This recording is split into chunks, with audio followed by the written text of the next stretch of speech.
Hello, and welcome to Team Counterculture's reading journey.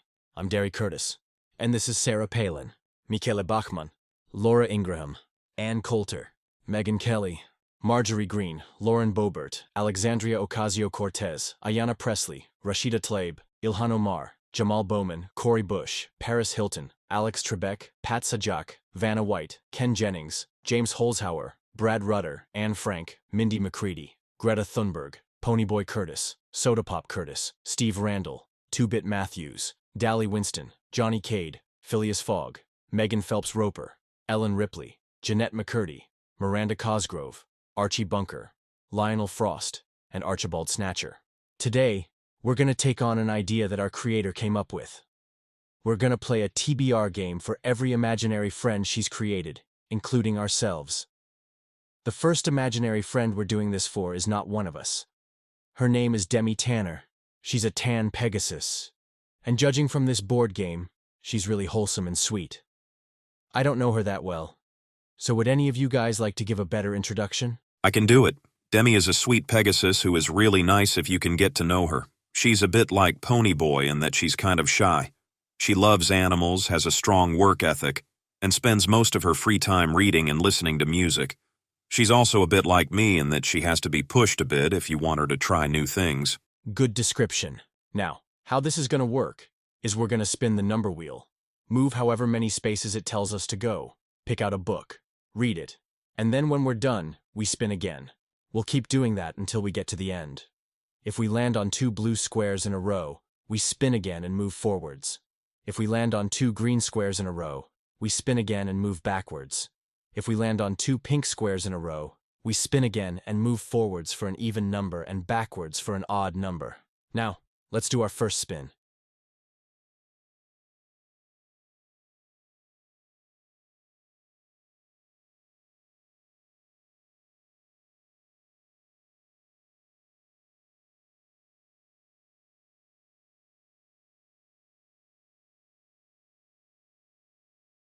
Okay, so our first spin landed us on the cozy mystery square.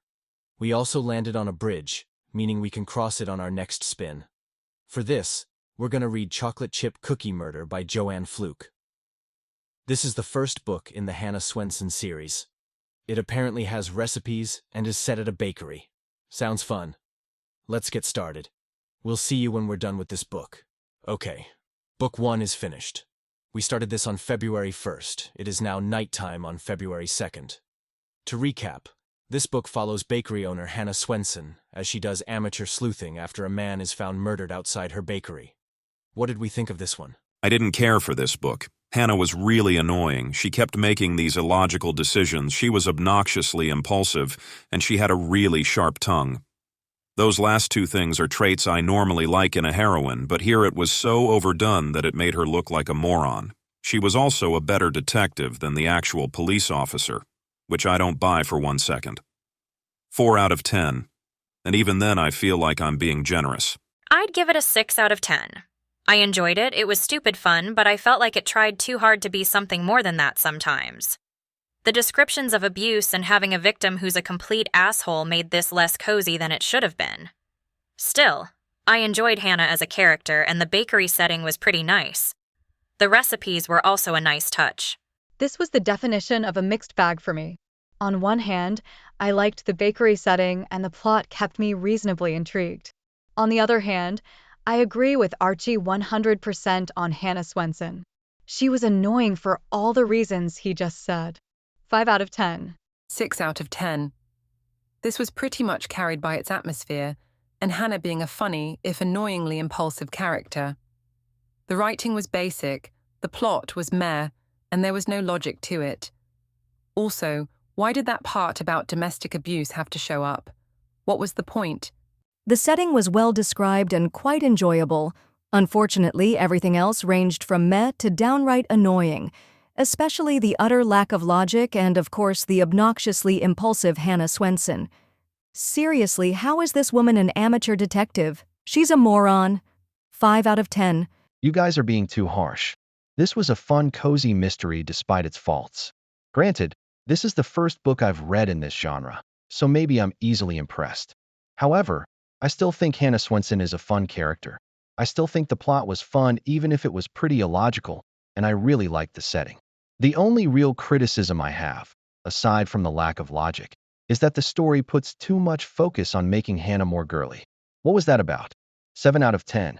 For me, this is right on the borderline between a 6 and a 7 out of 10. Ultimately, I decided to go with 7 because this was just fun. I agree that it didn't handle all the serious topics it tried to tackle very well, and I agree that the book is highly illogical. However, as far as brainless fun goes, I enjoyed this. 6 out of 10. I liked the setting, and I actually did like Hannah despite her making some annoying decisions.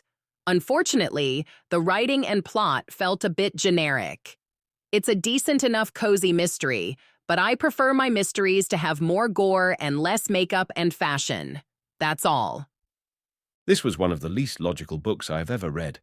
I agree with Archie and Laura that someone as impulsive and tactless as Hannah being a better sleuth than a police officer is highly improbable, and the way Hannah gets involved in solving the case also feels incredibly forced.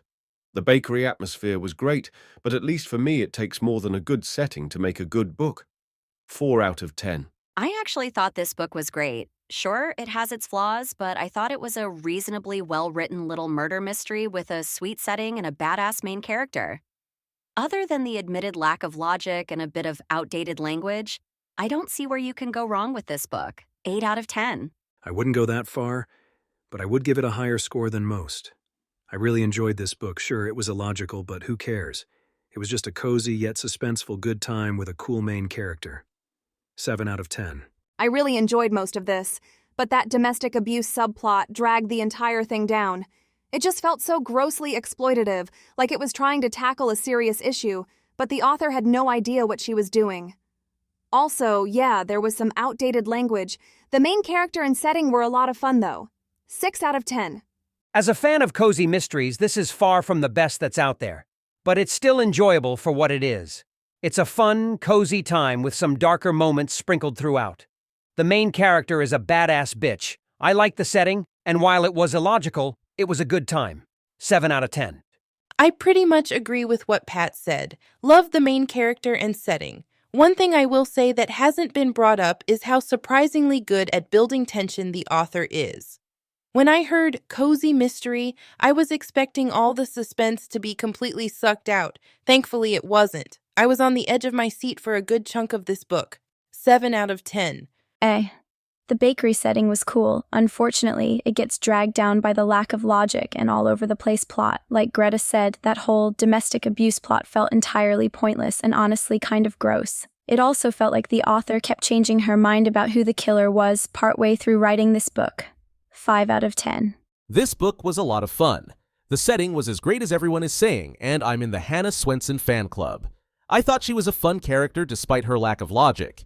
I wouldn't call this great, mostly because the logic is practically non-existent in this book, but it is borderline great. 7 out of 10.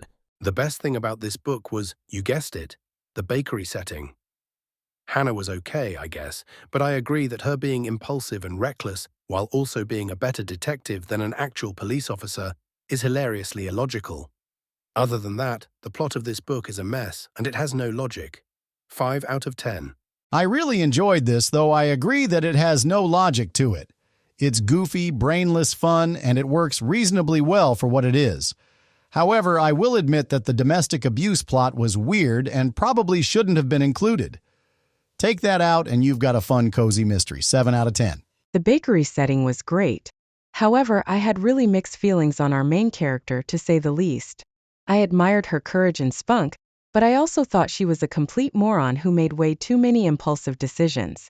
Other than that, the plot was all over the place and there was no logic whatsoever. 5 out of 10. I'm with Rashida on this one. This book was great. I loved Hannah as a character because of, as Ellen said, her courage and spunk, and I thought the plot was both fun and intriguing. Oh, and the bakery setting was great too, of course. If it wasn't for the lack of logic and occasional bit of dated language, this would be even better. 8 out of 10. I'm with Phileas and Archie. I was really not a fan of this book. The bakery setting was great, of course. However, Hannah was annoying. The plot was all over the place. There was no logic, and the writing was incredibly basic. It also didn't help that this book kept trying to tackle serious issues and failing. It felt like the author was trying to be both dark and light at the same time. Since this book is centered around a bakery, I think the metaphor of having your cake and eating it too is appropriate here. 4 out of 10. This was pretty good. Hannah was a badass character, and I was on the edge of my seat for most of the book. Oh, and the bakery setting was great, of course. If it wasn't for the lack of logic, I'd call this a great book. It was a good time, even if it made no sense at all. 7 out of 10. It was okay. I liked the bakery setting, of course. I also thought it was a lot of fun to read. Unfortunately, Hannah annoyed me, and I thought the plot was just okay. This wasn't bad, but it could have been better. 6 out of 10. Aside from the lack of logic which everyone has mentioned at this point, this book was a lot of fun. The bakery setting was described so well that my mouth was watering as I was listening to the audiobook. Hannah Swenson is a fucking badass, and I was definitely curious about who the killer was. 7 out of 10. Right off the bat, this book is a mess. Hannah was a moron, the police officer Bill was an even bigger moron, the plot was all over the place, the writing was bad, and of course, there was no logic to it. Yeah, this book made me angry. 3 out of 10. This sucked, and if I didn't enjoy the setting so much, it would be even lower. Wow, I wasn't a fan of it either, but I wouldn't go that low. I agree with most of what you said, Anne, but I think the writing was more boring than outright bad. Overall, I didn't quite hate this. I liked the setting, but I agree that it wasn't for me. The lack of logic and dumb characters really dragged it down for me. 4 out of 10. I wasn't really a fan of this book either. Yeah, the bakery setting was a lot of fun, but I feel like the plot wasn't as fun as it could have been thanks to that domestic abuse subplot. Also, Hannah was really annoying, and there was no logic to this book at all. 4 out of 10. I really enjoyed this. I appreciated the social commentary on loan sharking, and I liked that Hannah was a strong, confident woman, even if she was a bit overly impulsive. The bakery setting was, of course, great. However, I will admit that this book was pretty illogical. If you can look beyond that lack of logic, it's a fun time. 7 out of 10. Okay, I'll join Rashida and Alexandria in the Chocolate Chip Cookie Murder fan club. This book, while definitely illogical at points, made some great points about some serious issues. What I really liked about it is that it managed to tackle these issues while maintaining a light-hearted, cozy atmosphere. The bakery setting is great, and I really liked Hannah as a character. 8 out of 10. This book was not good. Hannah was dumb and annoying. There was no logic to this book, and some of the language used was incredibly dated. If it wasn't for the bakery setting and the admittedly intense scene at the end, this would get an even lower score. 4 out of 10. This book was a lot of fun. Hannah was a badass. The lighthearted atmosphere was great. The bakery setting made my mouth water. And the plot, while a bit all over the place, was a good time. Yeah, it was illogical, but other than that, this book is good. 7 out of 10. A. I liked the bakery setting, of course, but everything else ranged from being a mixed bag to being downright awful. I couldn't stand Hannah, and the other characters were even worse. The plot and writing were okay, but neither of them pulled me in that much. Oh, and there was little to no logic, of course. 5 out of 10. Let's get the obvious out of the way first. This book has a great setting and zero logic to it. Now that that's out of the way, I thought Hannah was a great character. She was a badass with a great sense of humor. That said, the plot, while it had some good ideas, also had some parts that could have been cut. You guys already mentioned the domestic abuse subplot, but what about the thing with the perverted pictures? What was the point of that? Anyway, this is a mixed bag. 5 out of 10. This book wasn't good. The only thing that I liked was the bakery setting. Other than that, it had no logic. Hannah was stupid and annoying. The other characters were also stupid and annoying, and the plot was all over the place. Also, the writing was pretty dull. Overall, not a fan. 4 out of 10. I actually enjoyed this book. Cozy mysteries are my go-to when I want something lighthearted, and this is a great example. It deals with some serious issues in a surprisingly realistic way, even if most of the plot is pretty illogical. Hannah is a great character, and of course I love the setting. 7 out of 10. This was a fun time. I agree that it has no logic, and I'll even agree that Hannah is annoying. That said, the setting and plot were both a lot of fun, and the author did a good job building suspense. I enjoyed it, though I'll admit it has its flaws. 6 out of 10. Yep, this is definitely set in small-town Minnesota, all right. I love the bakery setting too, of course, but I really appreciated its depiction of Minnesota. Hannah was a fun character, the plot was a lot of fun, and I really liked the combination of suspense with a more light-hearted atmosphere. 7 out of 10. As for me, I was not a fan of this book. It was illogical, the main character was annoying, the plot was all over the place, and the writing, while not bad, was also a bit basic. I liked the setting, but that's about it. 4 out of 10. Now that we've got that out of the way, let's add up our scores. We've got 1 3, 8 4s, 7 5s, 6 6, 13 7s, and 3 8s. Add them together and divide by 38, that rounds up to a solid 6. This book was okay. Now, let's move on to spin number 2.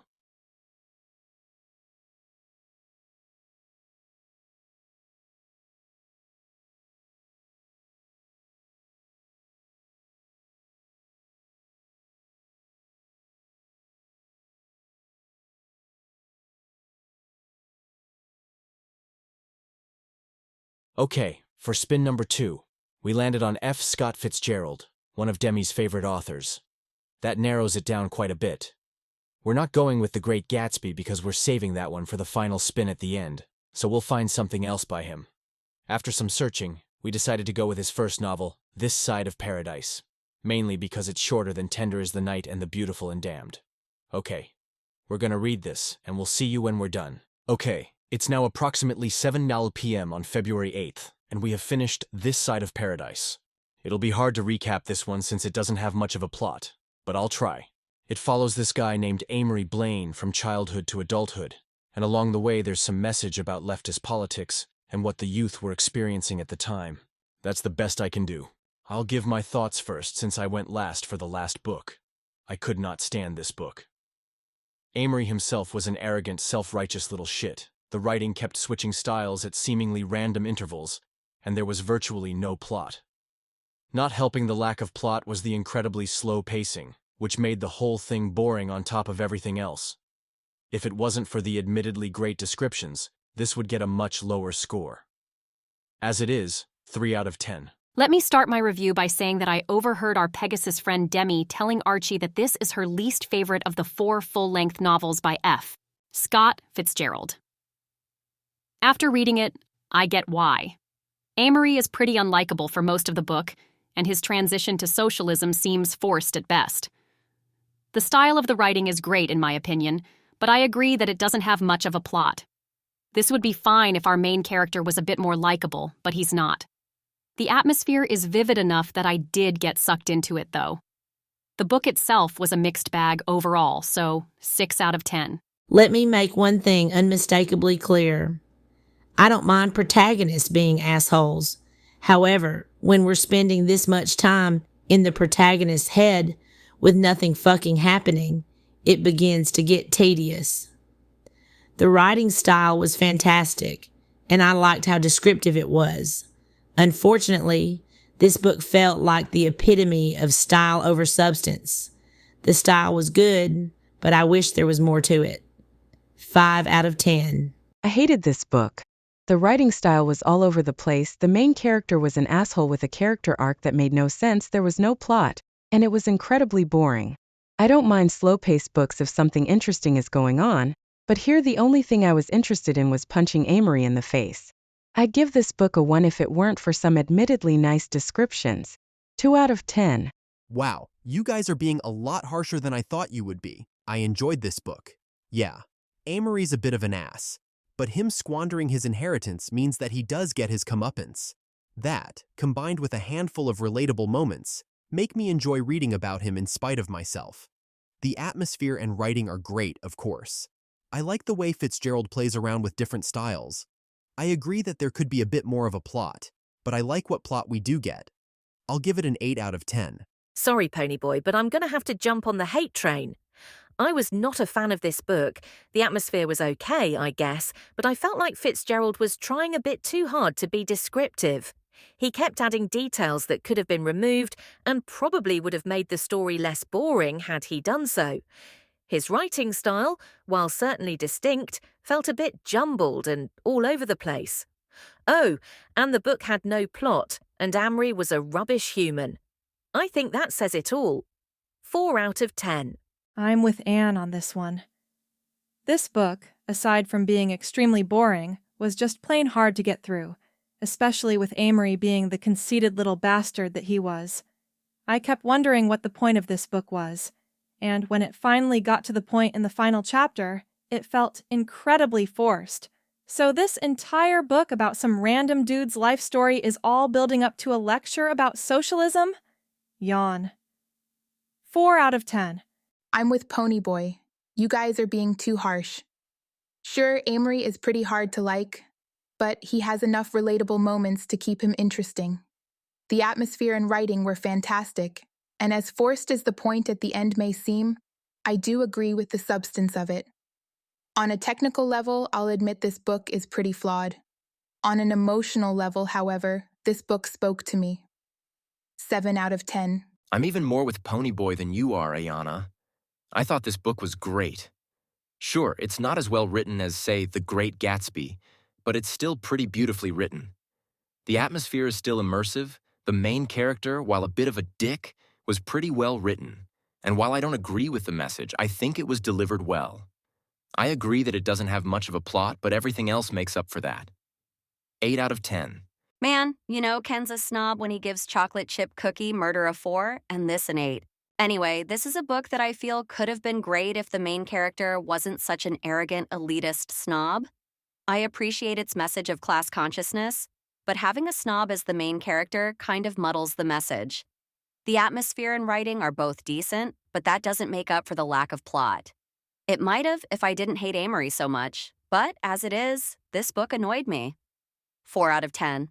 God, this book was shit. I hated the lack of plot. I hated the slow pace. I hated F. Scott Fitzgerald's incredibly pretentious writing style. And I especially hated Amory as a character. God, if I ever met that fucker in real life, he would be in the hospital. Everything about him just reminded me of every snobby rich kid I've ever had to deal with. Yeah, I know I'm making this personal and I don't care. 2 out of 10. Bloody hell, Dally. You're scaring me, and I'm the former cartoon villain.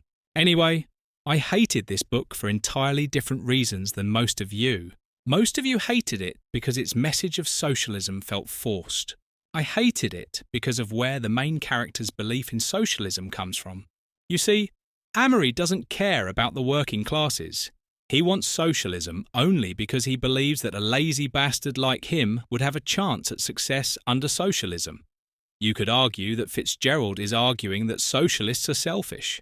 But another character is portrayed as a good person for being socialist, which makes that idea not make sense.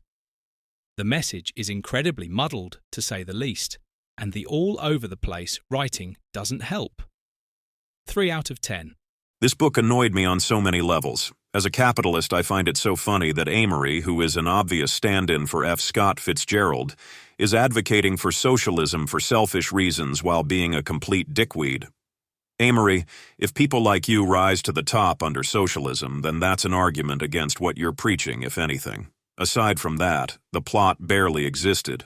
The writing was trash, and the book itself was just plain boring. 2 out of 10. I'm with Ponyboy and Ken. I really enjoyed this.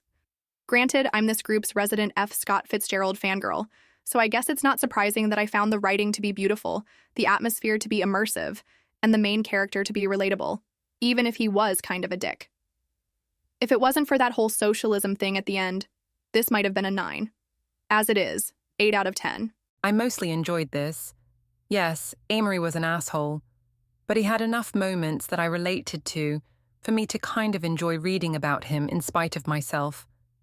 The atmosphere was beautiful, and while the writing is nowhere near as good as The Great Gatsby, I still thought it was really good. Sure, the plot was practically non-existent, and it did get boring in spots, but overall, I enjoyed it. 7 out of 10. I agree with pretty much everything Dally said. Amory was unbearable, and the fact that the book was so trapped in his head made it a terrible read.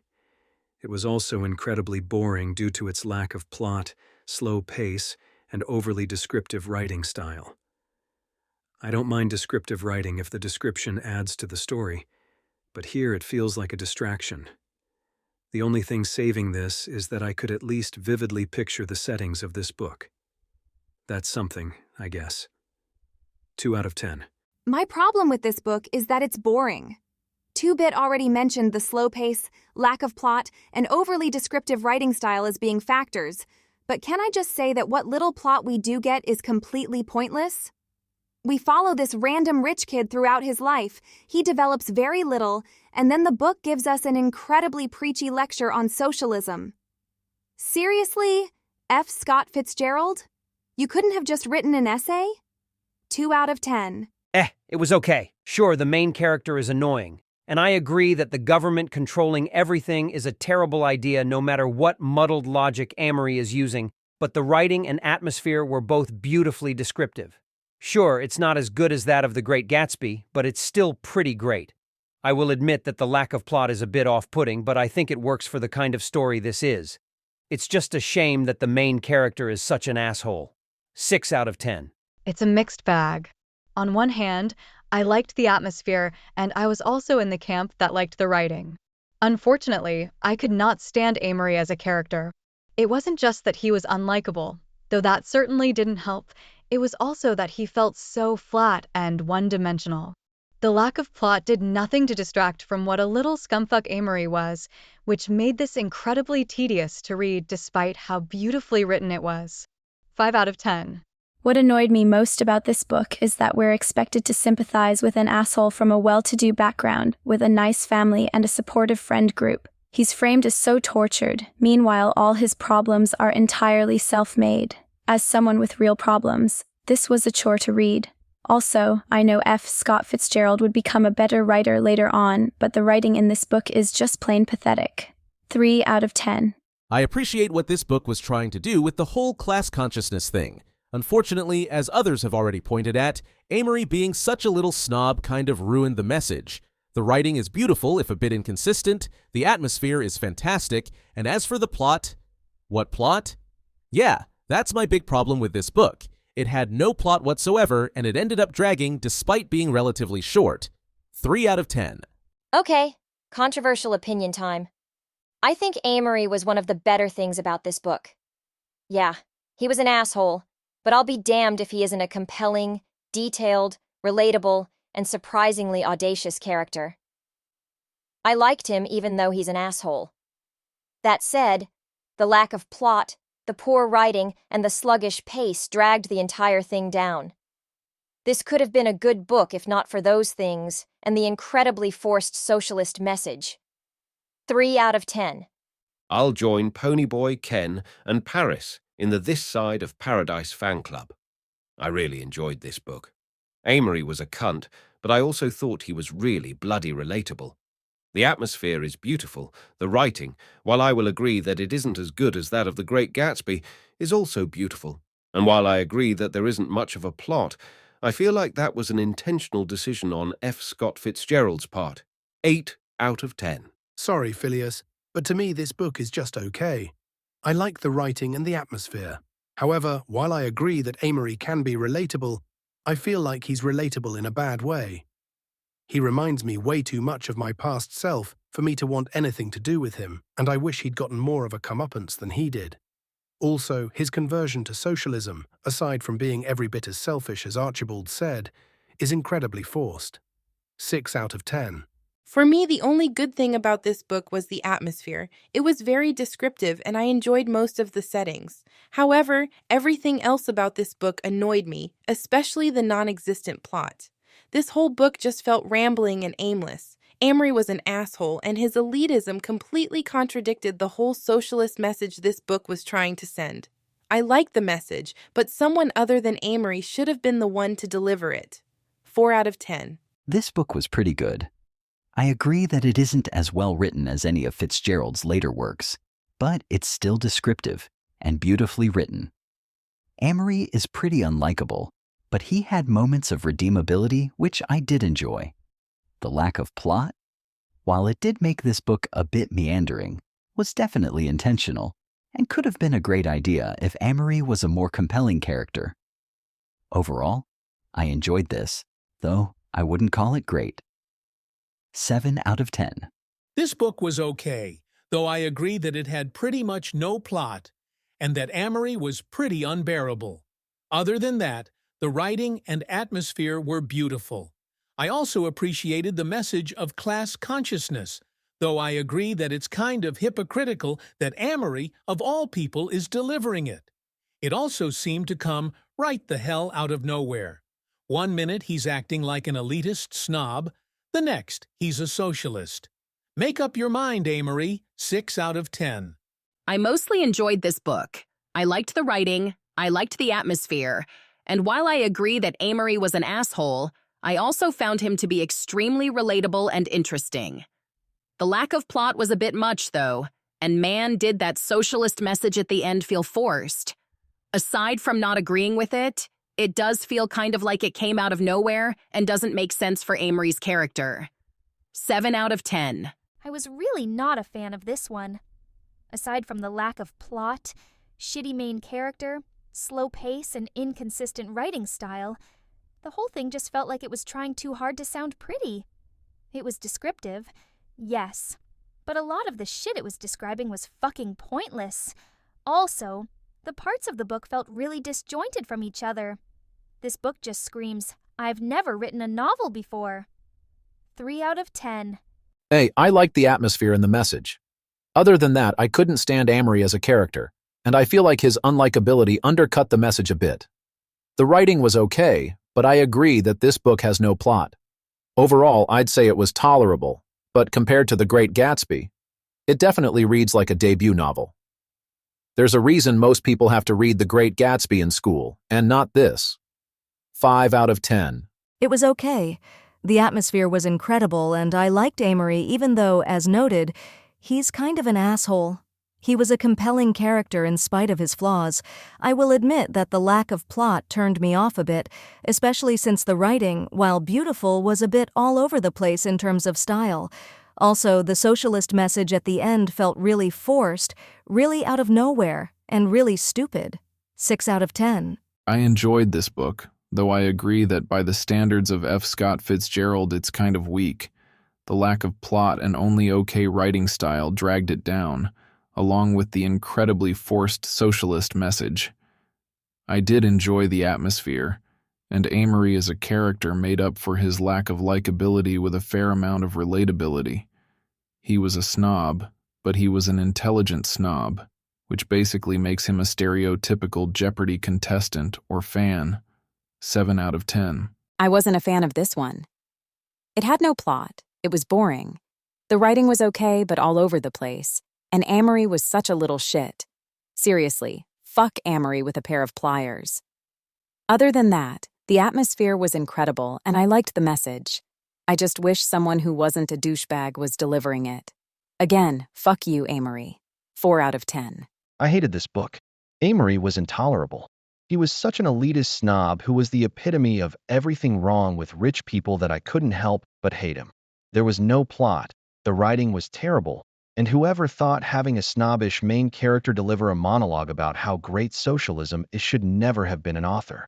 Granted, I hear Fitzgerald's other work is better, but how did this atrocity make him popular? Sure, the atmosphere is nice, but even then Fitzgerald is a bit overly descriptive. 2 out of 10. I hated this book too. 9+ hours of boring writing, no plot, and a mostly unlikable character just for a bullshit message about socialism. What was the point of all that? It's like Sarah said, he could have easily made this into an essay and it would have been a more interesting read than whatever the fuck I just read. I also think that you guys are overrating the atmosphere a bit. Sure, it's nice, but it's a bit overly descriptive. 2 out of 10. You can go ahead and add another member to the This Side of Paradise fan club. I thought this book was great. What Alex said about Amory essentially being a Jeopardy viewer is spot on, which made me like him in spite of his obvious faults. The writing and atmosphere were beautiful, and the message, while a bit forced, was at least fairly well delivered. Either way, it's an interesting look into the mind of post-World War I youth that I could see still resonating with teenagers today. 8 out of 10. It was okay. The atmosphere was beautiful, and while Amory was hard to stomach for a lot of the book, I was rooting for him by the end. The writing was okay, if a bit all over the place, and while the book definitely had no plot, I feel like that was intentional and would have added to the book if Amory was a bit more likable. Overall, it was decent, but I'd definitely take The Great Gatsby over this. 6 out of 10. I'll end this by saying that this book was horrible. Amory was an unlikable little bastard with shitty beliefs, there was little to no logic to it, the writing sucked, and there was no plot. If it wasn't for the admittedly decent atmosphere, this would be a 1 at best.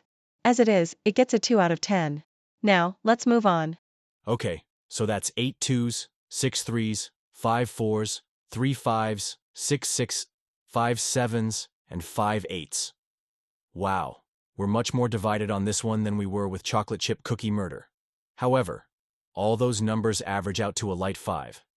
Yup, we're mixed on it. Now, let's move on to spin number 3.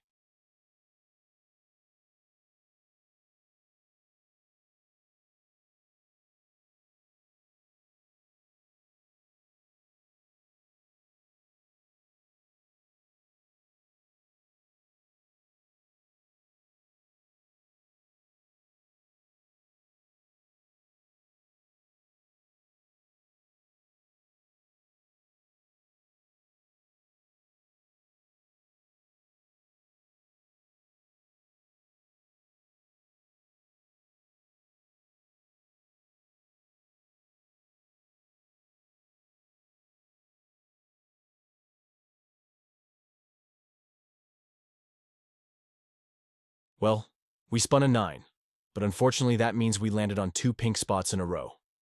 That means we have to spin again. We did, and we got another 9. Since that's an odd number, we had to move backwards, right back to the spot where we were before. Looks like we're going to be reading yet another F. Scott Fitzgerald book. Again, we're saving The Great Gatsby for the end spin, but there's still 2 novels we can read. Let's see which one is shorter. Okay, after doing some research, we have determined that Tender is the Night is shorter. We'll be reading that one. Wish us luck and we'll see you when we're done. Okay, after doing further research, we've determined that The Beautiful and Damned is actually shorter. We just thought Tender is the Night was shorter because the YouTube audiobook was missing a few chapters. That said, we did finish Tender is the Night at approximately 10 p.m. on Valentine's Day. This book is about a relationship between Dick Diver, a psychologist, and his wife Nicole. It follows their relationship as they deal with many hardships, including infidelity and mental illness. Now, let's do our reviews. Who wants to go first? I will. This was much better than This Side of Paradise. The writing was even more descriptive and beautiful without the inconsistencies that plagued This Side of Paradise. It had the same rich summertime atmosphere that Fitzgerald does so well. While it was still mostly character-driven, it at least had some semblance of a plot. The plot that was there was actually quite good. It had a bit of a feminist message that gets somewhat undercut by sexism because it was written in the 1930s. I liked the ending, though, and the characters were pretty solid. Sure, they were dicks. That's to be expected with F. Scott Fitzgerald books. But there were moments of relatability. And unlike in This Side of Paradise, their horribleness actually fit the plot. 9 out of 10. Well, I'm glad you love it so much, Pat, but I found this book to be just okay.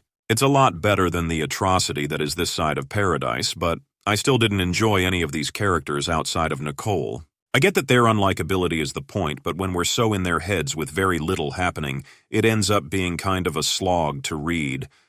I will admit that the atmosphere is great and that the plot is actually present.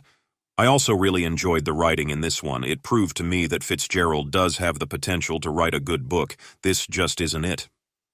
6 out of 10. Well, I'm going to side with Pat on this one. Unsurprising because, like I said when we talked about This Side of Paradise, I'm this group's resident F. Scott Fitzgerald fangirl. I actually liked this a bit better than This Side of Paradise, mainly because I actually agreed with the message, which also felt a lot less forced than the socialist message from This Side of Paradise.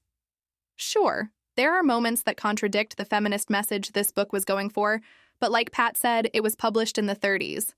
Also, the writing is beautiful, the characters are well written, and the atmosphere is nice and immersive, as to be expected with Fitzgerald.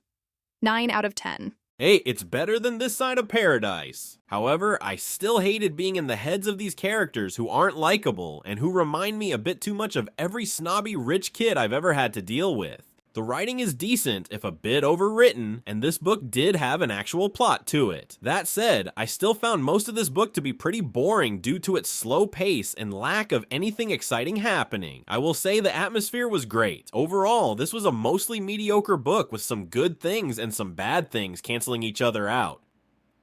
5 out of 10. This was much better than This Side of Paradise. It had an actual plot. The writing was descriptive without being overwritten. And while I still couldn't stand the characters, this time it at least felt a bit more justified than it did with This Side of Paradise. The atmosphere was great again, and while some of the snobbery and sexism was off-putting, I appreciate the attempt at a feminist message, as well as the mental health representation.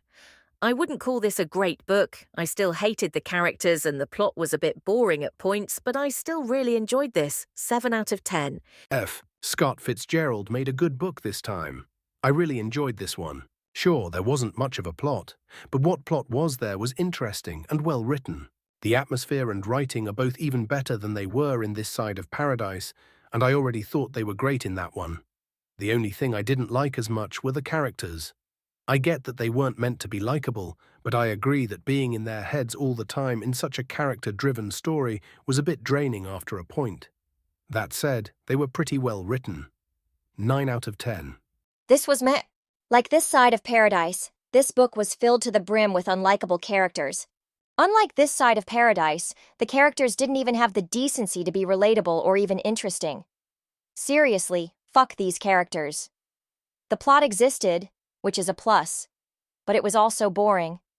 The atmosphere was good, and the writing has improved since This Side of Paradise. Overall, I would say this is an improvement. The message also felt a bit less forced, but I still wouldn't call this good. 5 out of 10. Now this is an F. Scott Fitzgerald book. This Side of Paradise was admittedly pretty good, but compared to this book, which has much better writing, plot, and messaging, it's practically nothing. While it is still mostly character-driven, there is a much better balance of character and plot focus. The plot here is interesting and thought-provoking, and while the characters are still unlikable, I actually thought they were well-written, complex, and interesting. The writing is just as beautiful as in This Side of Paradise, and a lot less all over the place. The atmosphere is as great as ever. 9 out of 10. It was okay. The writing was gorgeous, the atmosphere was beautiful, and I appreciate the attempt at a feminist message. Unfortunately, I still could not stand these characters. I get that that's the point, but they just weren't enjoyable to read about. I felt like I was stuck in the mind of my worst enemy. The plot was okay if a little boring, but I'm glad it actually exists this time. I just wish this character-driven story had characters I actually want to follow. Also, the classism and sexism kind of muddled the feminist message a bit. 6 out of 10. Meh. It was better than This Side of Paradise, but that was mostly because it was boring instead of terrible. The writing and atmosphere have admittedly improved to the point of being great, but the plot itself is still not great. The best thing I can say about it is that it exists. The characters are still awful to the point of being infuriating. As for the message, I'll give it points for feeling less tacked on than it did in This Side of Paradise, but overall it still felt like Fitzgerald was undercutting his own message. It's better than the last F. Scott Fitzgerald book we read, but he has yet to prove himself as an author for me. 5 out of 10. This was even better than This Side of Paradise. The writing and atmosphere were both perfect, the plot was interesting, and while I agree that the characters were assholes, I thought they were pretty well written and that their attitudes fit the story. I also appreciated the attempt at a feminist message, even if some of the language used is a bit dated now. For its time, this is a feminist masterpiece, and if I'd been alive back then, I would probably give it a 10. As it is, 8 out of 10. I agree that this was an improvement over This Side of Paradise. However, I still found these characters to be both completely unlikable and utterly lacking in depth. The plot was just okay in my opinion. I will admit that the atmosphere and writing are even better than they were in This Side of Paradise, and I did appreciate the attempt at a feminist message. That said, the classism, racism, and even sexism of this book definitely date it. There's quite a bit of language in this book that wouldn't fly today. Still, it was pretty good, just nothing I'd ever want to reread. 6 out of 10. I will agree that a lot of the language in this book is really painfully dated. That said, if one can look beyond it and just accept that it's a product of its time, it's actually pretty progressive. It has a strong feminist message that makes sense for the flapper era.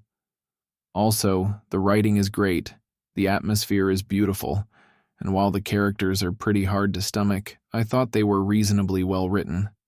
Overall, it's better than This Side of Paradise, though I still wouldn't call it Fitzgerald's best. 8 out of 10. Yup, this is even better than This Side of Paradise, and I already thought that was a great book. I like that while our characters are complete assholes, they do have to suffer for their actions. They're complex and at times relatable, despite their flaws. The atmosphere and writing are great, of course, and I liked the plot of this one even more, mainly because there was more of it to like. Also, props for trying to have a progressive message, even if it didn't always succeed. 9 out of 10. This was actually pretty good. I will say, I wasn't expecting to like this after the muddled message of This Side of Paradise turned me off so completely, but this kind of worked for me. The writing and atmosphere were fantastic, and I liked the feminist message. While some of the language used undercuts the message a bit, at least the motivation behind the message seems pure, unlike in This Side of Paradise. The values dissonance seems to be rooted in ignorance rather than genuine malice, is what I'm trying to say. I still wish this book had a bit more of a plot, but it did a better job with that than This Side of Paradise, at least. 7 out of 10. Wow, you guys are being way too nice to this book. The writing and atmosphere were okay, sure. But what about these characters makes them enjoyable to read about?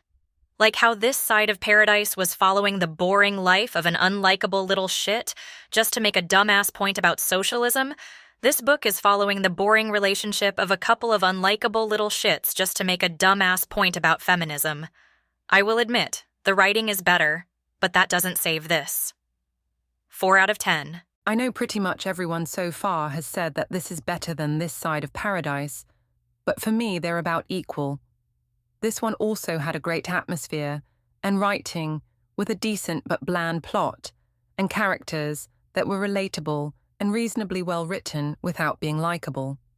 It's about on the same level for me, though I will admit that the message is a little bit less forced. 7 out of 10. Wow, F. Scott Fitzgerald really improved in the years between This Side of Paradise and Tender as the Night. This book was great. Sure, it had some moments that were hard to stomach, but I feel like most of that was either intentional or a product of its time. The atmosphere and writing were just as beautiful as everyone has been saying. Also, props for at least trying to have a feminist and pro-mental health message, even if it didn't always succeed. Light 8 out of 10. Yeah, it was a little better than This Side of Paradise. The writing has improved, and I really liked the atmosphere of this one. That said, I still wasn't a fan of the characters, and the plot was still kind of boring. Props for having a less hypocritical and less out-of-nowhere message than This Side of Paradise, though.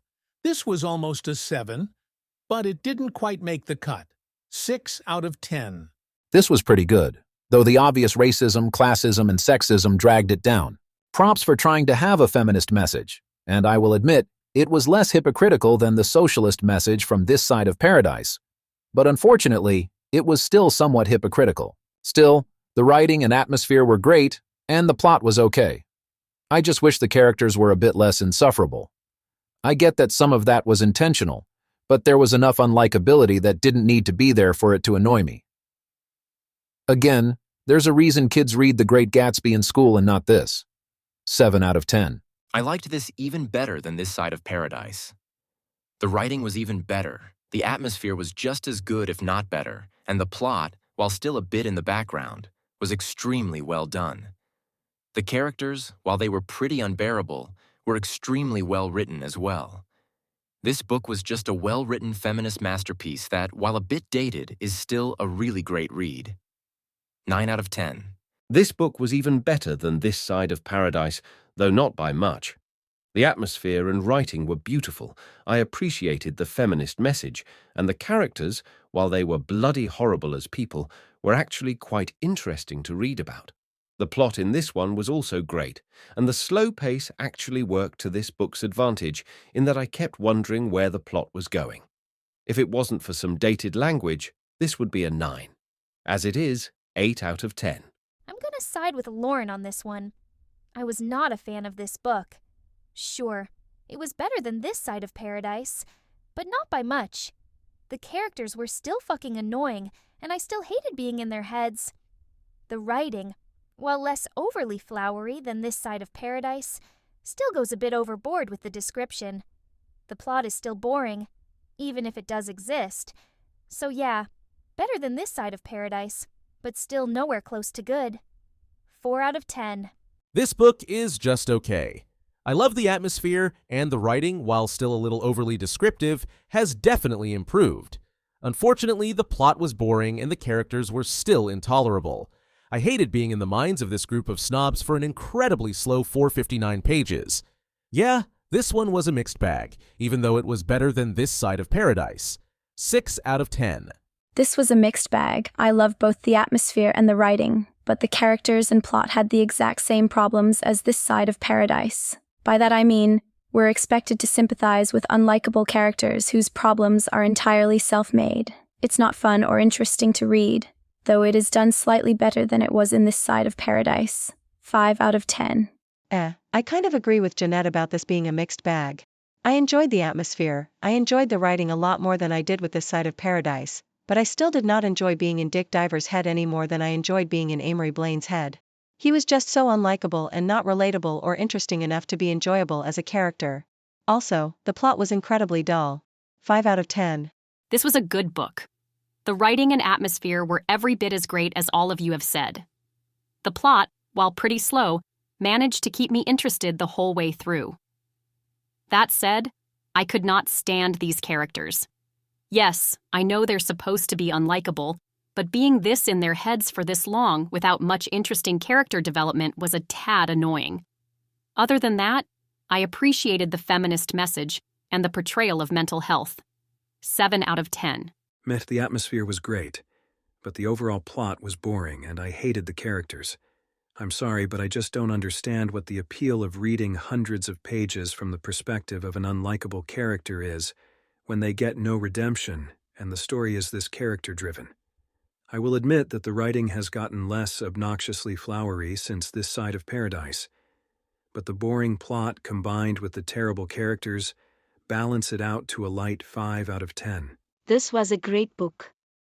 The writing and atmosphere were top-notch, of course, and I liked the feminist message, even though I agree that some of the outdated bigotry kind of undercuts the message a bit. The characters were unlikable, but not badly written, though I agree that being in their heads for 459 pages was a bit much. Still, for its time, this is practically a feminist masterpiece. Light 8 out of 10. The atmosphere and writing were great, but everything else sucked. I couldn't stand Dick Diver as a character, and being in his head for 459 pages made me sick. The other characters were more bearable, but not by much. Also, trying to deliver a feminist message in a book this blatantly sexist should be a crime. The plot itself was slow and not that interesting. It's better than This Side of Paradise, but still far from good. 5 out of 10. This was pretty good, actually. I still wouldn't call it great, mostly because being in Dick Diver's head for such a long book was a tad annoying, but I did enjoy this. The atmosphere and writing were great, and while there still wasn't a lot happening, there were at least some things happening. I appreciated the message, and I felt it was done pretty well for a book from the 1930s. Not great or anything, but good. 7 out of 10. This book was just okay to me. I really like the atmosphere. Again, it seems F. Scott Fitzgerald has a natural talent for that. The writing has also drastically improved. However, I couldn't stand the divers or any of the other characters, and the plot, while I respect what it was trying to do, was pretty boring. Also, speaking out against sexism while being incredibly sexist yourself is wild. I know times were different, but this is just hypocritical. 6 out of 10. This was pretty good, though I liked This Side of Paradise more. I know that's a controversial opinion, but I felt like Amory was relatable yet awful, while the characters in this book were just plain awful. I couldn't stand Dick Diver or any of his friends or acquaintances. The atmosphere and writing were great, though, and I liked the attempt at a feminist message, even if it's a bit hypocritical. The plot was okay if a bit dull. Light 7 out of 10. I absolutely love this book. This was extremely well written, with a beautiful atmosphere and characters that managed to be compelling despite being completely unlikable. The message was a bit hypocritical, though I doubt it seemed that way at the time. For its time, this book is basically a feminist masterpiece. I also liked that this had a bit more of a plot to it than This Side of Paradise. I really enjoyed this. 9 out of 10. This book is okay. I enjoyed the atmosphere, the writing is perfect, and I appreciate the attempt at a feminist message.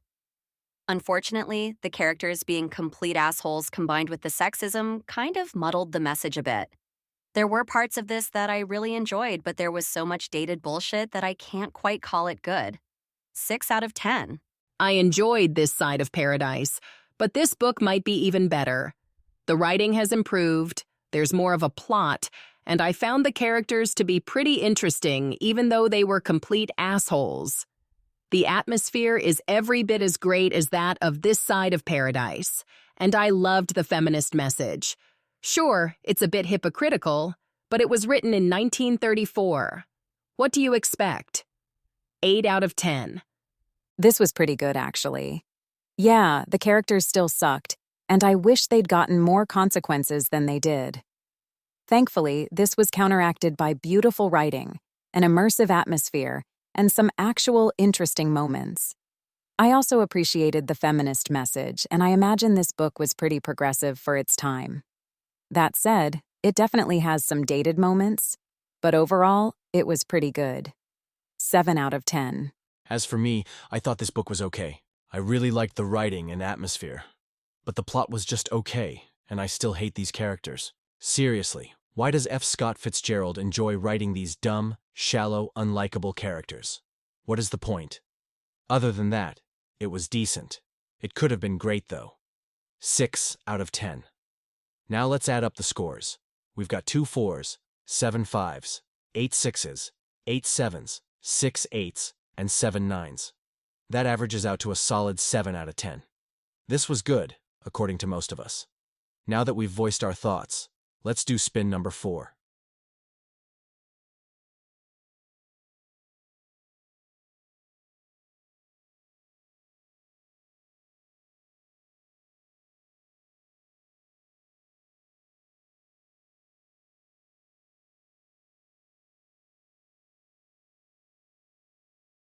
Okay, for spin number 4, the game was super nice and landed us on an 11 and a blue square. Meaning, we won't have to move backwards this time. We do need a book that reminds us of the music genre of R&B, though, and for this, I'm thinking of something emotional and sexual. So let's look through our list of romances and find an emotional one. Okay, we're back, and we decided to go with Fair Catch by Candy Steiner for this, mostly because the cover on Storygraph looks like an R&B album cover. We'll get to reading this, and we'll see you when we've finished it. Okay, we've finished Fair Catch. It is now 1:38 p.m. on February 20th. We read some other books for a readathon in the meantime. You'll be able to hear all about it in our wrap-up at the end of the month. Anyway, let's talk about Fair Catch. This is a football romance between Riley, the only girl on the college football team, and Zeke, one of the guys on the football team. What did we think of it? Much to my eternal surprise, I enjoyed this book. I love football, and while I've heard that some sports romances can be a little inaccurate, this one was pretty accurate. I can tell Candy Steiner genuinely loves the sport. The football scenes are extremely well written, and I liked our 2 main characters. Unfortunately, I wasn't a big fan of all the exhibitionism during the sex scenes. I know it's a kink, but it's not a kink I'm personally into. Every time a sex scene happened, I was powering through it until we got back to the plot. Still, I really enjoyed the plot. 8 out of 10. Meh. I thought the writing was pretty good, though I could occasionally tell it was self-published. However, this entire plot hinged on Riley hating Zeke for 2 years because he drove drunk and paralyzed her brother from the waist down. Meanwhile, the plot twist reveals that he's more sympathetic than he appears. Serious question. How did neither Zeke nor Riley's brother Gavin tell her this in the 2 years that followed? Yeah, this plot was really annoying. And I also thought the sex scenes were a bit boring. My favorite thing about this book was that the college football atmosphere was surprisingly immersive. 5 out of 10. This was disappointing. I went into this expecting a lighthearted, fun read, and instead I get our two main characters being at odds with each other for a solid chunk of the book for pretty serious reasons. I know sports romances often have some serious elements, but this book was way too serious to be fun. On top of that, the pacing was a bit too slow for how suddenly our characters fell for each other. I will say that the atmosphere was great, if nothing else, and I liked Riley. However, I'm still not a fan of this book. 5 out of 10. I enjoyed this book, though I will admit that the sex scenes were a bit too slow. Pro tip, if I'm bored while reading your sex scenes, you need to work on them. Other than that, though, the romance between Zeke and Riley was adorable. The writing was pretty good and the football scenes were really well written. I just wish the pace was a little faster. 8 out of 10. This was pretty good. Zeke was a bit too possessive for my taste, but I really liked Riley. The idea of having a girl on the football team was pretty cool too. Candy Steiner is really good at describing her settings, and the writing, while a bit clumsy at points, is actually pretty good. However, the plot was pretty nonsensical, partially because of the reason Vanna already pointed out, but also because of how the book tries to paint Riley as a strong, confident woman, while having her fall in love with a super possessive guy like Zeke. It's a good book. I had a fun time with it, but it could have been better. 7 out of 10. I really was not a fan of this book. Sure, the characters were okay, and I agree that the settings were pretty immersive. Unfortunately, Rashida is 100% right about the plot being nonsensical, and the writing was pretty basic.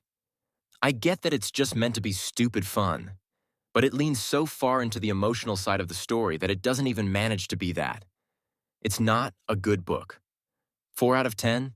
I won't be quite as harsh as Ken, but I will agree that this book isn't good. The plot is nonsensical, the emotionality is a bit too thick for it to be dumb fun, and while the writing is okay, it definitely has those trademark faults that self-published books have. However, I did like Riley, and I thought the atmosphere was pretty fun. Mixed bag, 5 out of 10. This book is pretty good. I agree that it's not very logical, but I actually did find it to be a pretty fun read. It's not great, but Zeke and Riley make a cute couple, plus the writing and atmosphere are pretty great. It's nothing life-changing, but for a fun, cute read, I recommend this. 7 out of 10. This book wasn't good. Riley and Zeke both annoyed me, to be honest. Riley was just arrogant and mean, while Zeke managed to be overly macho and possessive and a total weakling at the same time. The plot was nonsensical, too. The one thing I did like was the atmosphere. 4 out of 10. I enjoyed this book. I loved the characters, especially Riley. She was a badass. That said, I do agree that the book was a bit slow at points, and I agree with Archie that the exhibitionism thing was a turnoff. Still, the romance was adorable, and I liked the way the college football setting was described. 7 out of 10. I'll join the group that did not like this book. The plot was nonsensical. I agree with Steve that Riley and Zeke were both really annoying, and the sex scenes were not well written at all. In fact, all of the writing was kind of clumsy. I will admit that the setting was reasonably well written, but that's about it. 4 out of 10. And I will follow up Greta's review by saying that I was not a fan of this book either. The writing was painfully basic, the characters were unbelievably annoying, and the plot was ridiculously nonsensical. The atmosphere was the only part I even remotely enjoyed. 4 out of 10. I hated this book. I'm not a fan of exhibitionism either, and how obnoxiously possessive Zeke was didn't help things. Riley was also annoying due to her stubborn refusal to give Zeke a second chance. The plot was a nonsensical mess. Yes, I know nonsensical is the word of the day here, but it really does describe this book perfectly. The one thing I was impressed by was, unsurprisingly, the atmosphere. I thought it was pretty well written. Shame the rest of the book wasn't. 3 out of 10. This book was okay. Yeah, it was a little slow, but other than that, it was a decent little sports romance. I liked Zeke and Riley, I liked the humor, and I liked the way the settings were described. If it wasn't for the slow pace and admittedly nonsensical plot, this could be a good book. 6 out of 10. I hated this book even more than Megan with a Y. Zeke was a possessive bastard. Riley was bloody annoying. The plot made no sense. The writing was awful. And while the setting was pretty well written, reading about a bunch of popular college students having fun at a bar just doesn't appeal to me. Neither does reading about football, for that matter. Also, this is probably because I'm gay, but I found the sex scenes to be incredibly repulsive. 2 out of 10. I hated this book too, mostly because of its utter failure to portray a strong female character. I admire that Riley is tough and sassy, but all of her sass is directed at the wrong targets, which just makes her look like an asshole. The plot was nonsensical, the writing was pretty bad, and I just don't see what the appeal of possessive douchebags like Zeke is for women. Ladies, we go to the bathroom to escape guys like that. Why am I supposed to fantasize about him? 3 out of 10. I hated this book too. It felt like it was trying to have some emotional weight to it, but it did a really poor job balancing that with the more light-hearted romance aspects. Also, the writing isn't great, Zeke was annoying, and the plot made no sense. I liked Riley, and the atmosphere was decent, but I didn't really care for the college setting either. 3 out of 10. I wasn't really a fan of this book either. The writing was okay if a bit slow, and the atmosphere wasn't bad. Riley was a great character too. That said, I fucking hated Zeke. He was an asshole. The plot was also stupid and made no sense. So, yeah, it was a mixed bag, but I'll say it leaned towards the negative. 4 out of 10. The writing was okay, the atmosphere was incredible, and I liked Riley. What I didn't like was how obnoxiously possessive Zeke was. He just came off as kind of a jerk. Also, the plot was every bit as nonsensical as you guys have been saying. 5 out of 10. This book was fun. Nothing mind-blowing, but fun. I loved Riley as a character, and I loved that the writing during the football scenes was descriptive enough to actually make me feel like I was there. Zeke was just okay to me, however, and I will admit that this book was absolutely filled with plot holes. It was definitely flawed, but I had fun with it. 7 out of 10. I wasn't a fan of this book. The writing was technically good, but it was a bit too slow-paced for what this book was about. Like you guys have been saying, the plot was completely nonsensical with plot holes galore. Riley was pretty cool, but Zeke was just okay to me. Props to the atmosphere, though. 4 out of 10. This was a mixed bag. I liked the atmosphere. I liked the idea behind the plot, even though the execution wasn't great. And I liked Riley. I wasn't the biggest fan of Zeke, nor was I particularly fond of how slow the pacing was. Also, like you guys have been saying, this plot makes no sense. 5 out of 10. Okay, I surprisingly really enjoyed this. Yeah, it had plot holes, but other than that, I liked both of our main characters, I liked the atmosphere, and I liked the writing. Also, the idea of having a girl on a football team is amazing. I'd like to see more girls as kickers, at the very least. It's not mind-blowing or anything, but for what it is, it works pretty well. 7 out of 10. I'm not a fan of this book, honestly. The characters, while I appreciated that Riley was a strong, confident woman, were incredibly dumb and illogical to the point of annoyance. The plot made no sense and felt forced the whole way through. I did think the writing was okay, though it was definitely flawed, and I will admit that the atmosphere was great. I just wish the plot and characters made more sense. 4 out of 10. This was pretty good. Not quite great, because I do agree that the pacing is a bit too slow for a contemporary romance. Plus, there were some plot holes. However, I still had a fun time with this book. I loved the characters, and I loved the way the football games were described. I get why you guys are giving it low scores, but I liked it. 7 out of 10. I kind of agree with what Soda Pop said about this being a bit too emotionally heavy for what this book is trying to do. It's trying to be both a lighthearted rom-com and an emotionally impactful book at the same time, but it ends up being neither. I felt nothing while I was reading this. It was just boring. 5 out of 10. I hated this book. My main issue is something I'm surprised none of you guys have pointed out yet. Zeke's parents are portrayed as good people, but in reality, they're essentially the football equivalent of stage parents, especially his incredibly sexist father. This book may not have been particularly well written to begin with, but the fact that it triggered bad memories makes it even worse. 3 out of 10. I didn't like this book. The characters were annoying and the plot made no sense. That said, the atmosphere was pretty immersive and I actually did like the writing. I just wish the story they were attached to was better. 5 out of 10. While I get why a lot of us do not like this book, I personally loved it. As a former high school football player with a football scholarship, this showed me where I might have gone if I wasn't poor. I loved reading about college football. Yeah, there are plenty of plot holes, but if you can ignore them, this is a pretty fun, heartwarming story. I loved the characters, and the writing was surprisingly good for this brand of spicy romance. I enjoyed this. 8 out of 10. This was surprisingly good. The thing Jeanette said about Zeke's parents does make sense, but honestly, that's what made me like Zeke. He has to put up with so much pressure, but he still manages to find a found family in Riley and her brother. I found it relatable, and while I agree that it's not super logical, I did enjoy the story. 7 out of 10.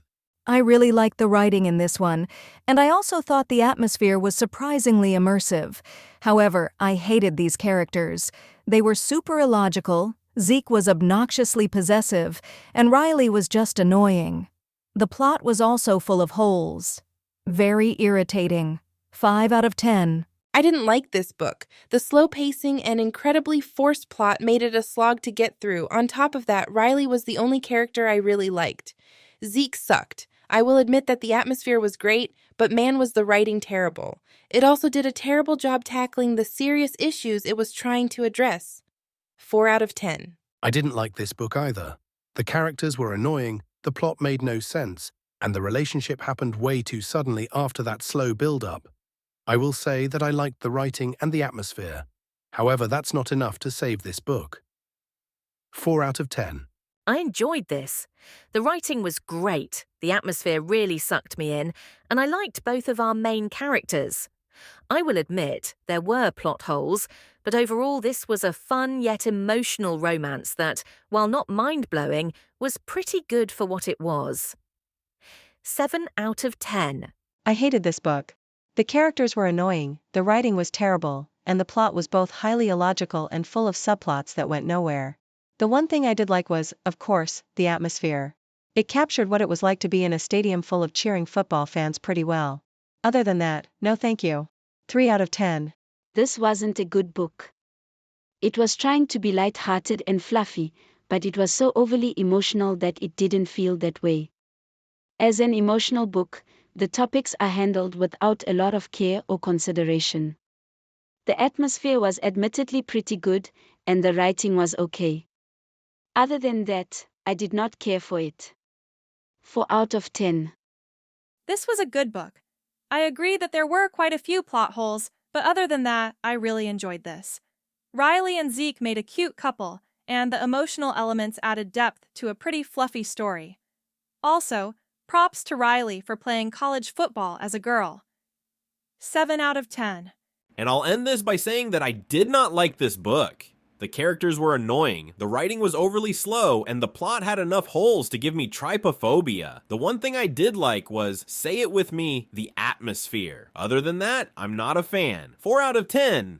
Now to add up the scores. We've got 1 2, 5 3s, 11 4s, 8 5s, 1 6, 9 7s, and 3 8s. That averages out to a solid 5 out of 10. Mixed bag, though I personally loved it.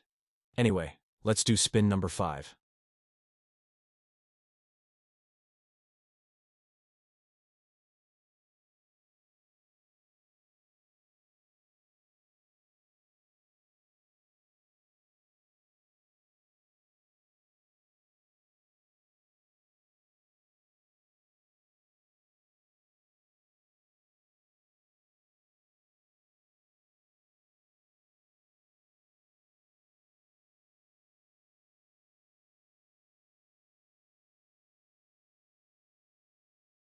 Okay, for our 5th spin, we originally landed on dress on the cover, but since that's another blue spot, we got to spin again.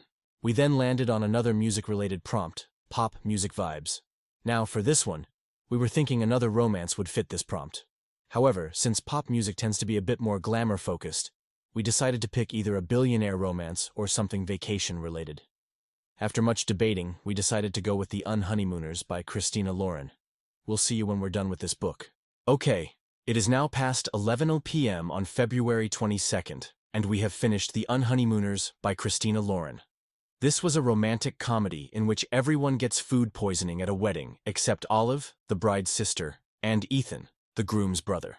They end up taking the non-refundable honeymoon together even though they hate each other, and along the way they fall in love. What did we think of this one? This is how you do a fun, silly romance right. This book was hilarious. I loved the banter between Olive and Ethan. I loved all the situations they ended up in, where they were forced to act like a couple. And I loved the setting. Seriously, I wish I was at a resort in Maui right now. It wasn't the most logical book, but for a fun time with some surprisingly emotional moments at the end, this is really good. At 8 out of 10. This was adorable. The witty banter, the way Ethan and Olive went from hating each other to loving each other, and that ending where he proposes were all so cute. The setting made me jealous of these characters. That is, until they got home and all the emotional stuff started happening. Then I just felt bad for everyone involved. Great book. I love how much of an emotional roller coaster it was. 9 out of 10. Meh. I liked the banter between Ethan and Olive, and there were a couple of scenes I really liked. That said, the plot was kind of stupid. I didn't find the more awkward humor particularly funny, and I wasn't a big fan of the writing style. I get that people who like rom-coms more than I do would probably like this, but it wasn't for me. 5 out of 10. This was bloody amazing. The characters were hilarious, and I agree that I wish I could be at a fancy resort in Maui. It sounds delightful. The whole book had me laughing more than a cartoon villain, and both Olive and her twin sister Ami's happy endings had me screaming, "Yes, go get them, ladies." 9 out of 10. If I'm going to read a straight romance, this is what I want to read. No spice, so I can't get grossed out, and the guy is actually pretty hot. Olive was cool too, if only because of how witty and acerbic she was. The humour was bloody brilliant, and who doesn't want to go to the resort in this book? Also, I agree with Lionel 100% about the twins' happy endings. That was beautiful. 9 out of 10. This was absolutely hilarious. I love the banter between Ethan and Olive, and that scene near the end where a certain scumbag is kicked to the curb was just perfect. Also, if we could go to a Hawaiian resort, I think all of us definitely would. The setting of this book is absolutely incredible. Sure, it has its illogical moments, but by rom-com standards, I'd say it does pretty well on that front. 10 out of 10. This may be the most fun I've had with a book yet. Everything about it was just fun. The characters were fun to follow with their witty banter and general likability. The setting was fun in the sense that I wish I could be there. The writing was fun because it was hilarious. And the plot was fun because of how fast-paced and, again, hilarious it was. This book is a 10 out of 10. Wow, just wow. Who except rom-com haters like Michelle doesn't love this book? Everyone in it was hilarious. The writing and plot were also pretty damn funny. This was a great time, and like everyone has said, I wish I could go to the resort in this book. 10 out of 10. Oh my God, this was amazing. It was adorable, funny, sweet, and had a great main couple. It's everything I want in a rom-com. Also, like everyone else has said, who doesn't want to go to the resort featured in this book? If you say no to that resort, you're nuts. 10 out of 10. This was pretty good. I liked the characters and the sarcastic shit they'd say to each other. Also, while I wasn't as obsessed with the resort as you guys, I will say I now want to try paintball sometime. That said, the plot was really fucking stupid. I get that it's a rom-com, so I wasn't expecting anything deep, but it just wasn't my thing. It was good for what it was, but it wasn't my thing. 7 out of 10. This book made me want to take a vacation in Maui in the middle of winter and never come back. That vacation would be even better if Ethan and Olive were there to make me laugh the whole time. This was hilarious. The banter between our two main characters was great, but how has nobody mentioned Olive's family? They kind of make me wish I had 8 billion cousins. 9 out of 10. 8 billion cousins? You mean you want the whole human race to be your cousins? Sounds like overkill to me. Anyway, this book was amazing. The banter was hilarious, and I'll admit, as much as it grossed me out that Olive said that the look on Ethan's face punched her right in the vagina, I agree with her on the substance of it. God, I can't believe I just said that. Anyway, I also wish I could go to this resort and maybe play paintball. 9 out of 10. Oh my God, this was adorable. I loved Ethan and Olive, and who wouldn't want to be a part of Olive's family? The resort sounded absolutely incredible, and oh my God, Ethan was so hot. Also, who couldn't laugh at this book? Michelle, you are such a buzzkill. 10 out of 10. Now this is how you write a romance. No creepiness, no weird stage parents, just a great couple who are kept apart by a silly misunderstanding. I love Olive and Ethan, but I love that resort even more. I want to go there for a week, or maybe a month. Also, this entire book is hilarious. 9 out of 10. I really enjoyed this. It was nothing mind-blowing, but for a fun rom-com, this was a great time. The characters were both hilariously sarcastic, and that resort sounded great. Also, props for making about as much sense as a rom-com can make while still being funny. 8 out of 10. Wow, I was not expecting to like this as much as I did. Everything about this was hilarious. The awkward moments, the sarcasm, the part at the end where the scumbag is exposed, it's all so funny. Also, that resort, if it isn't based on a real place, needs to be made into one now. I want to go there and maybe stay there for the rest of 2025. 9 out of 10. This was great. I loved how sarcastic both Ethan and Olive were, and that ending was amazing. Also, I agree that the resort in this book sounds amazing, and the awkward moments between Ethan and Olive were hilarious. 9 out of 10. This is a great book. Not my usual type of read, but as far as rom-coms go, this was pretty funny. I loved the resort they were staying at, and both Ethan and Olive were hilarious. The plot was a bit nonsensical, but for a rom-com, it worked all right. 8 out of 10. It was okay. I wasn't a big fan of this incredibly goofy writing style, nor was I a fan of what felt like a pretty predictable rom-com plot. That said, I liked both of our main characters, and I do want to go to the resort they stayed at. Preferably not after watching all my loved ones throw up, though. I can skip that part. 6 out of 10. This was great. The atmosphere of both Minnesota in the winter and, of course, the resort in Maui were absolutely brilliant, especially in contrast to each other. Also, both of our main characters, as well as most of the side characters, were hilarious. Hell, this whole book was hilarious. The plot was easily the least interesting part of it, but it was okay. 8 out of 10. Oh my God, this was adorable. The resort, the hilarious family dynamics, and the awkward moments between Ethan and Olive made this book a delight to read. Also, Ethan is pretty fucking hot, I must say. 10 out of 10. Now this is how you do a light-hearted rom-com. Include just enough emotionality to make sure it doesn't feel like you're trying to force a laugh, but not so much that it drags everything down like that last book did. The characters are hilarious, and oh my God, I want to go to that resort. 10 out of 10. Now this is a great book. I didn't like the characters as much as you guys did. They were funny, but a bit too cynical for my taste. That said, the hilarious writing and plot, as well as the wonderful-sounding resort more than make up for it. 8 out of 10. This was pretty good, though I will admit it was absolutely ridiculous. It was flawed, sure, but I had a good time with it. Mostly because the resort sounded awesome and the writing, while not perfect, was admittedly pretty funny. That said, these characters made some really dumb decisions. 7 out of 10. Wow, I can't even imagine it being that warm in the winter. Suddenly, I wish I could go to Hawaii. Anyway, these characters were hilarious, the writing was also really funny, and so was the plot. This book was just a fun time. Nothing mind-blowing, but it didn't need to be. 8 out of 10. This book was a lot of fun. The characters were really funny. I wish I had the kind of family that Olive had. And that resort sounded amazing. I was laughing through a good chunk of this book. Great job, Christina Loren.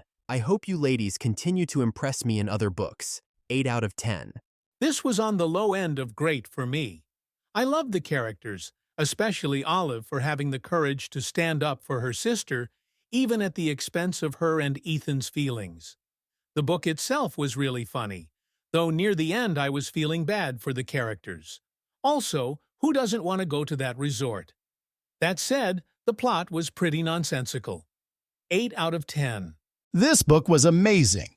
As far as rom-coms go, it had a surprising amount of logic. The characters, writing, and plot were all hilarious. And like you guys have been saying, who doesn't want to go to that resort? It sounds awesome. 10 out of 10. I loved this book. The characters were hilarious with how sarcastic they were. The writing was also really funny, and I just loved the awkward situations that Ethan and Olive kept getting into. The resort sounded like a great place, and the whole book was just fun. This is a really good book to read in winter, by the way. Mainly because it's actually set in winter, though you wouldn't know it from the cover. 9 out of 10. This is a great book. It's everything a rom-com should be. It's funny, cute, happy, awkward at times, and full of witty banter. Ethan and Olive make a great couple, and that ending made me proud to be a woman. 9 out of 10. Oh my god, I can see why Soda Pop liked this book so much. It was hilarious. Ethan and Olive were both gloriously sarcastic, and I want to go to Hawaii now. Also, I don't know which of the duo who wrote this book is responsible for the witty writing, or if it was both, but whoever it was needs to do stand-up comedy now. This book is a 10 out of 10. This was a mixed bag. On one hand, Ethan and Olive were both hilarious, and the resort sounded like the kind of place that would be fun if I wanted to go to Hawaii at all. Unfortunately, the plot was really stupid. I wasn't a fan of the writing, and I didn't enjoy the more sexual humor in this one at all. It just wasn't funny to me. 5 out of 10. This was a great book, though I'd argue it was on the low end of great. I wasn't a big fan of the plot, but that resort sounded amazing, and the characters were hilarious. The writing was also hilarious, by the way. I give this book an 8 out of 10. This was a fun book. While it was extremely illogical, I did enjoy the setting for obvious reasons, and the characters were all hilarious. Also, those last few chapters were just perfect. Like Lionel said, go get them, ladies. 9 out of 10. This was great. The plot was a bit meh, and it was incredibly ridiculous to the point of nonsensical.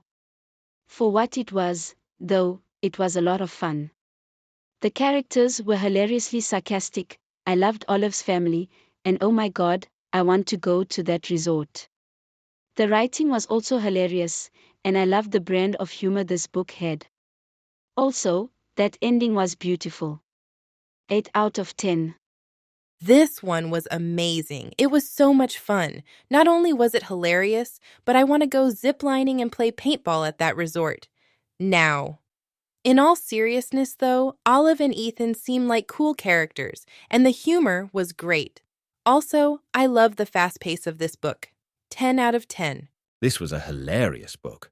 While I agree that it's nothing mind-blowing, it is a light-hearted rom-com after all. This book was a lot of fun. I loved the resort they went to, and Ethan and Olive were both hilariously sarcastic. 8 out of 10. Wow, this was fun. The atmosphere was perfect, the humor was hilarious, and the writing was surprisingly good for a rom-com. The characters were perfect, and I liked the Latina representation in this book. 10 out of 10. Okay, we've all said what we wanted to say. Now, let's tally up the scores. We have 2 5s, 1 6, 2 7s, 11 8s, 11 9s, and 11 10s. That averages out to a light 9 out of 10. That's the highest score we've given yet. See, we are capable of liking things. Anyway, let's do spin number 6 and find out what we're reading next.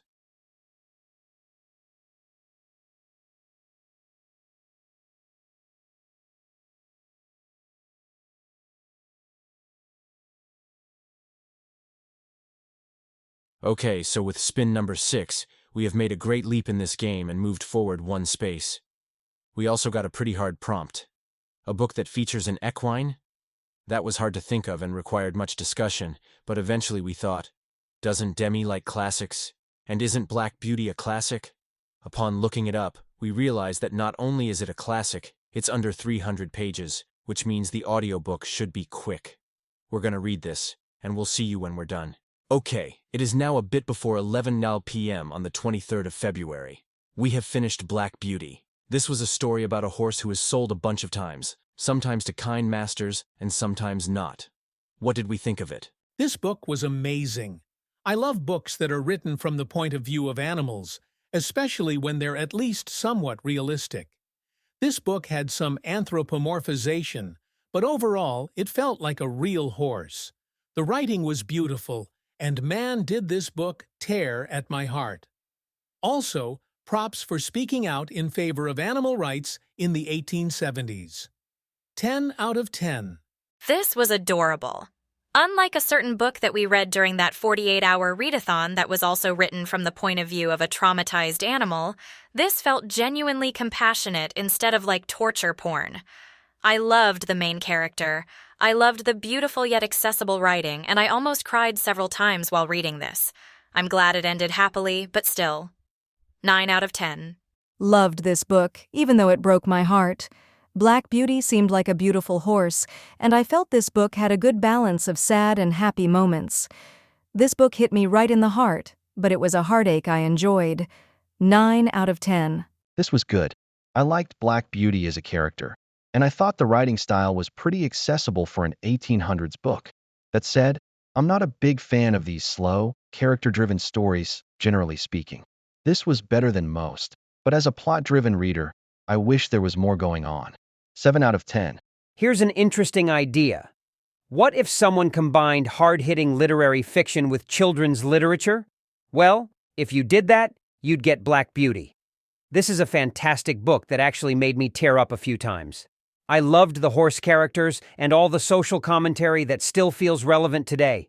If it wasn't for the use of carriages instead of cars, this easily could have been written today. 10 out of 10. Wow, this was heartbreaking. The way these horses were treated was devastating, especially since the horse characters were so well written.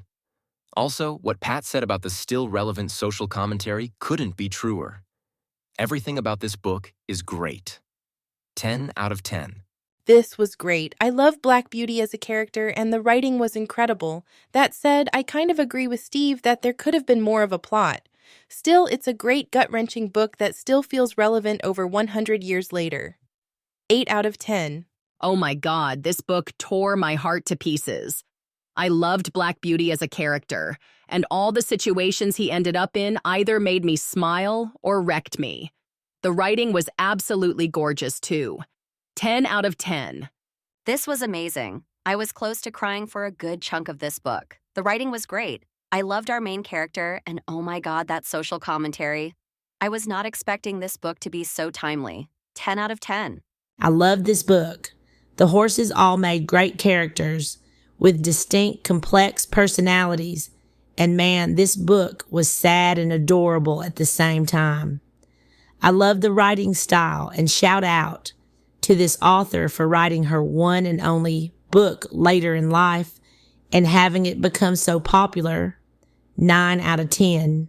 This book was incredible. It's one of the few books I've read from the 1800s to not feature any bigoted language while having social commentary that is still relevant even today. The animal rights message holds up extremely well, as do all the other messages the author manages to slip in. Also, the writing was great and several scenes broke my heart. 10 out of 10. I loved every second of this book. It was so wholesome and cute, yet heartbreaking at the same time. Black Beauty is a great character, and the writing was just beautiful. Also, I agree with the vast majority of the points made in this book. That's some good social commentary, especially by 1870s standards. 10 out of 10. Oh my God, I was not expecting this book to be such a gut punch. Not that I'm complaining. I loved everything about this. The character of Black Beauty was amazing to read about. The writing was beautiful, and I actually did cry while reading this. Sure, it's a little depressing for a kid's book, but it had a happy enough ending that I think it works. 10 out of 10. Meh. I get why you guys like this so much. It was important for animal rights, and it is pretty emotional. That said, I found Black Beauty to be a pretty bland character, and the atmosphere and plot were equally bland. In fact, That's how I would describe this entire book.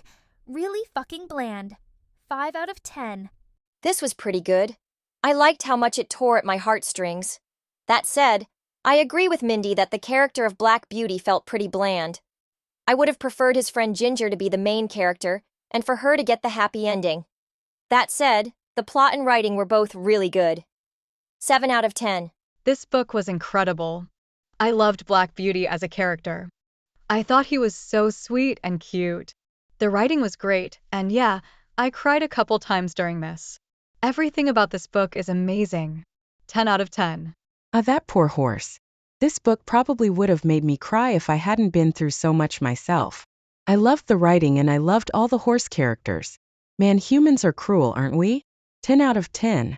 This is the definition of bland. The main character is bland, the writing is bland, the plot is bland, and there isn't much in the way of atmosphere. I get that it was important for animal rights. I appreciate that. Unfortunately, the book itself isn't that great. 5 out of 10. This was a great book. I loved the writing style, and I loved how weirdly gloomy it was by children's book standards. That said, I found Black Beauty himself to be pretty bland. Other than that, I enjoyed pretty much everything else about this book, especially the social commentary. 8 out of 10. This was great. I loved Black Beauty as a character, personally. He was sweet. I thought the rest of this book was pretty sweet, too. It was also heartbreaking, and I actually did cry a couple of times. Also, the social commentary was surprisingly timely. It could have been written today in some cases. 9 out of 10. This was so damn boring. The writing style was boring, and honestly, I agree with those of you who are calling Black Beauty a bland character. There also wasn't much of a plot, which would be fine if the characters were interesting, but here, they just aren't. This wasn't my thing. 5 out of 10. This was absolutely incredible. I loved the characters, particularly the horses. It's a great book for children and adults alike to learn that animals have feelings too. The writing was beautiful, and I cried several times during this book. 9 out of 10. This was an absolutely amazing book. It makes me sad how relevant the commentary on animal rights and that one election scene still are over 100 years later. The more things change, the more they stay the same, I guess. Also, the writing was beautiful, and I absolutely loved the horses in this book. 10 out of 10. This book is every bit as great, as most of you have been saying. The social commentary still feels relevant, and I loved how this horse felt both human and like an actual horse at the same time.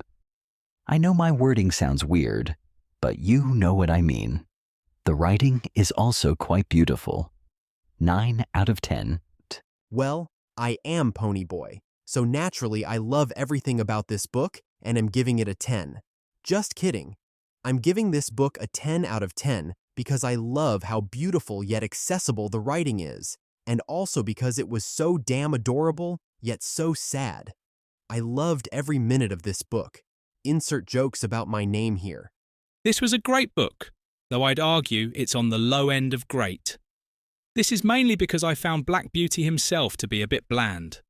Other than that, this was a bloody beautiful, surprisingly sad children's story that I absolutely loved. 8 out of 10. This was a great book, though I agree that it's on the low end of great. The writing was gorgeous, the atmosphere was also beautiful in a gloomy kind of way, and I love books written from the perspective of animals. Black Beauty the character was adorable. Hell, this whole book was adorable in a sad way. That said, this was a bit too sad for me at points. 8 out of 10. This book is very nearly perfect. I love the writing, and oh my god, these horses were adorable. The plot itself was really depressing, but that ending made me cry tears of joy. Yeah, this book is all kinds of emotional. That, along with the cuteness factor, is why I love it. 10 out of 10. This is a great book, though I will admit Black Beauty himself was somewhat bland. That said, I'm a sucker for mature kids media, and this is no exception. The writing, atmosphere, and plot are all incredible. Also, that election scene was pure perfection. It's sad how relevant it still is even now. 8 out of 10. I liked our main character, but everything else either bored me or was just not fun to read. I get that this book was good for animal welfare, but reading about a horse being mistreated in different ways was kind of a slog, honestly. The writing didn't help. 5 out of 10. This book was perfect. I love horses, and this was a great portrayal of them. Black Beauty was an amazing character, and the writing and atmosphere were just beautiful. Sure, it's kind of depressing for a children's book, but if your kid can handle The Land Before Time, they can probably handle this. 10 out of 10. Wow, this book made me feel bad for horses. They have to go through so much even now, and it was even worse in the 1800s. It's also beautifully written and quite heartbreaking at points. I'm glad this ended happily, or I might have had to go back in time and charge the author with murder. 10 out of 10. Oh, this was adorable. I love the characters in this book, and I even love the plot. This is despite the fact that I cried through most of the book. Black Beauty and all horses deserve better. Also, how is the social commentary in this book so accurate? 10 out of 10. This book is amazing for all the reasons you guys have already said. Adorable characters, beautiful writing, and so many heartbreaking yet meaningful moments. Also, did the author predict the Trump era with that election scene, or were people always this stupid? 10 out of 10. This book stabbed me in the heart. I love horses, and this was a great portrayal of what they would be like if they could talk. I was crying for most of this book, and I'd have to be in a specific mood to read it again. However, I am glad I read it because it was incredible. 9 out of 10. This was a heartbreaking portrayal of a beautiful creature. Horses deserve better. Also, the social commentary in this book is beyond amazing. By 1800 standards, it's unbelievable how well this holds up. 9 out of 10. As an environmentalist and a vegan, this book was perfect for me.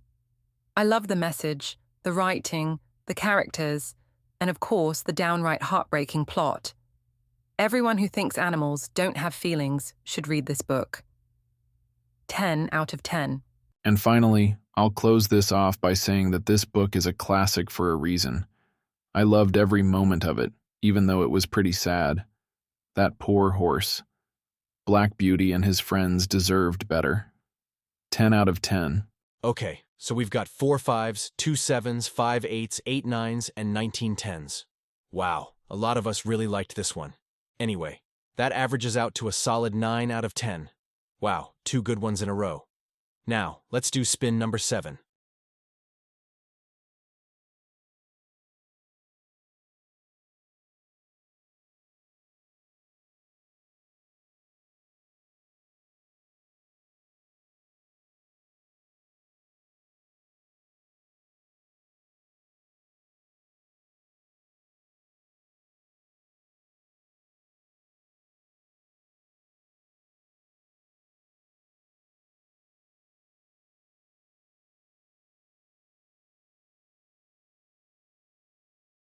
Okay, so for spin number 7, we spun a 12. This means we landed on 2 blue squares in a row, so we can spin again without picking a book.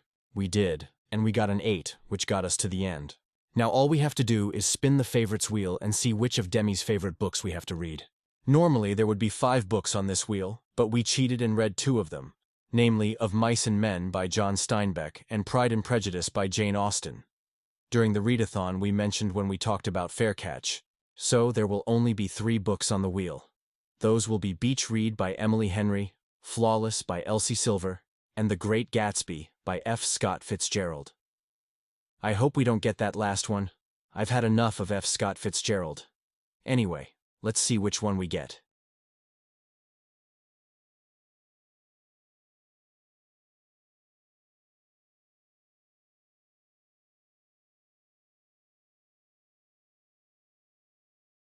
Okay, apparently we got Flawless by Elsie Silver.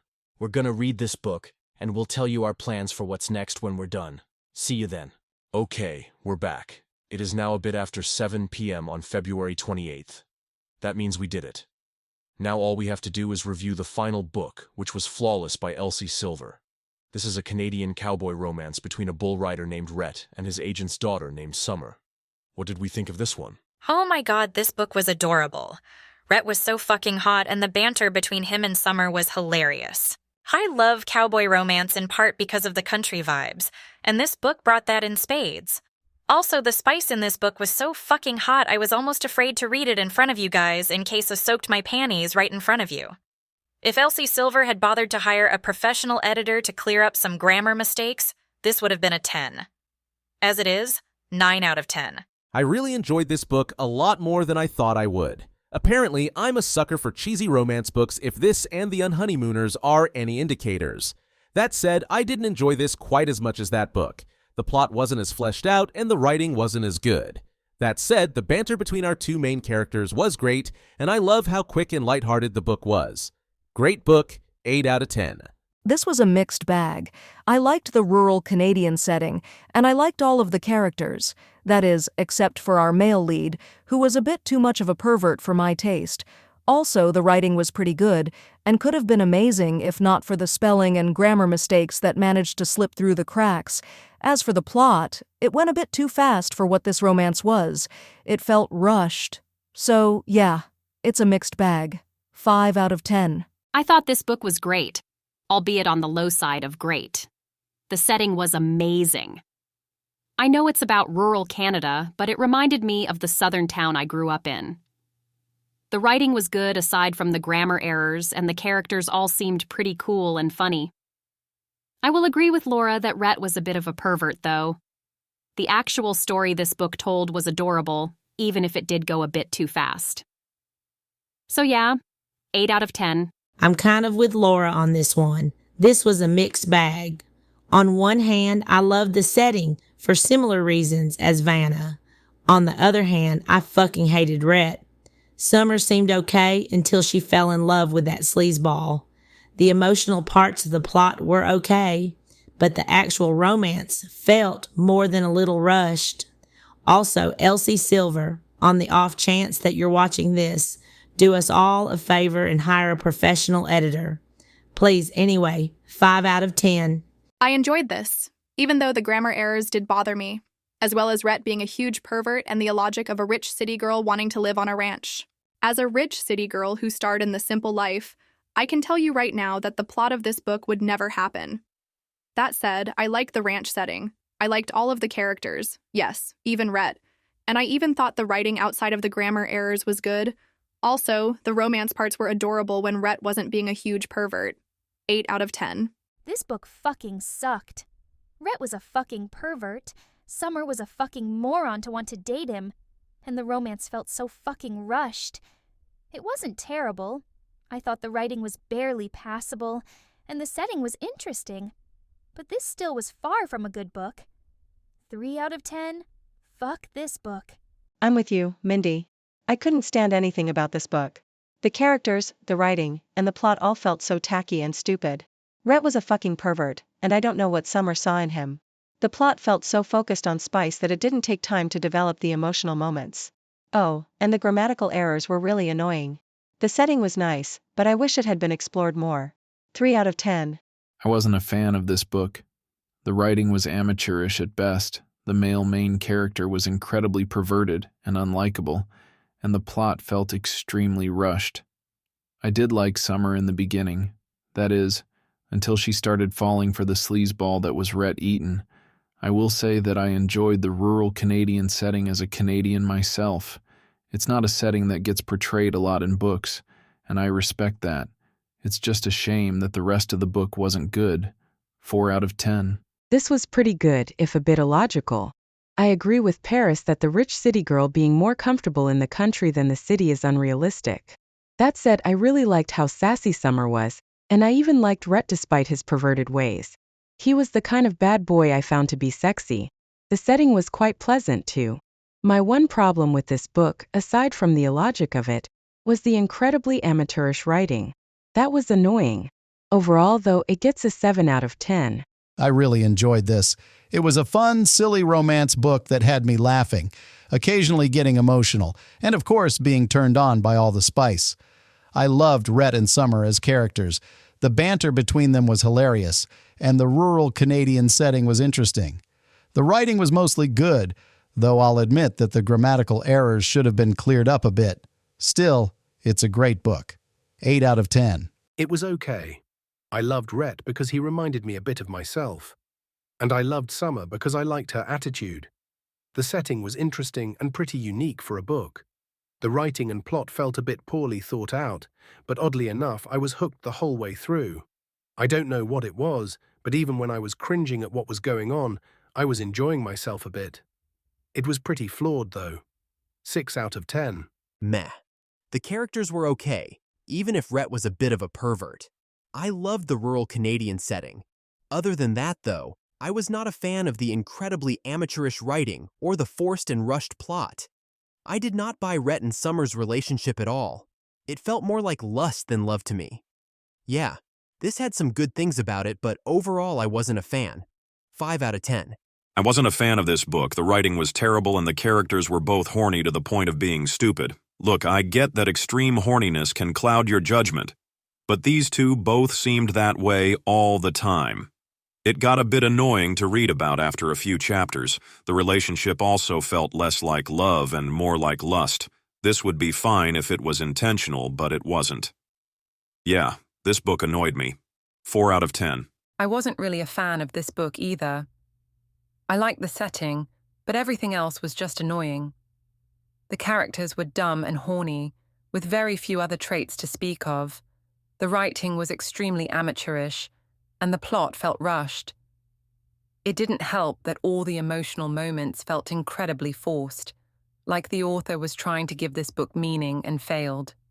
4 out of 10. I'll join you too in the not a fan of this book camp. The writing was atrocious, the characters were both morons who acted like a couple of horny teenagers, and like you guys said, the plot felt both rushed and forced. Dear Elsie Silver, please hire someone to edit your books. 4 out of 10. It was okay. I liked the setting, and I thought the emotional moments were okay. That said, the plot did feel a little bit rushed, and the characters were a bit overly horny for my taste. The writing also contained some noticeable grammatical errors. Elsie, please take Phileas's advice and hire a professional editor. Anyway, 6 out of 10. I hated this book.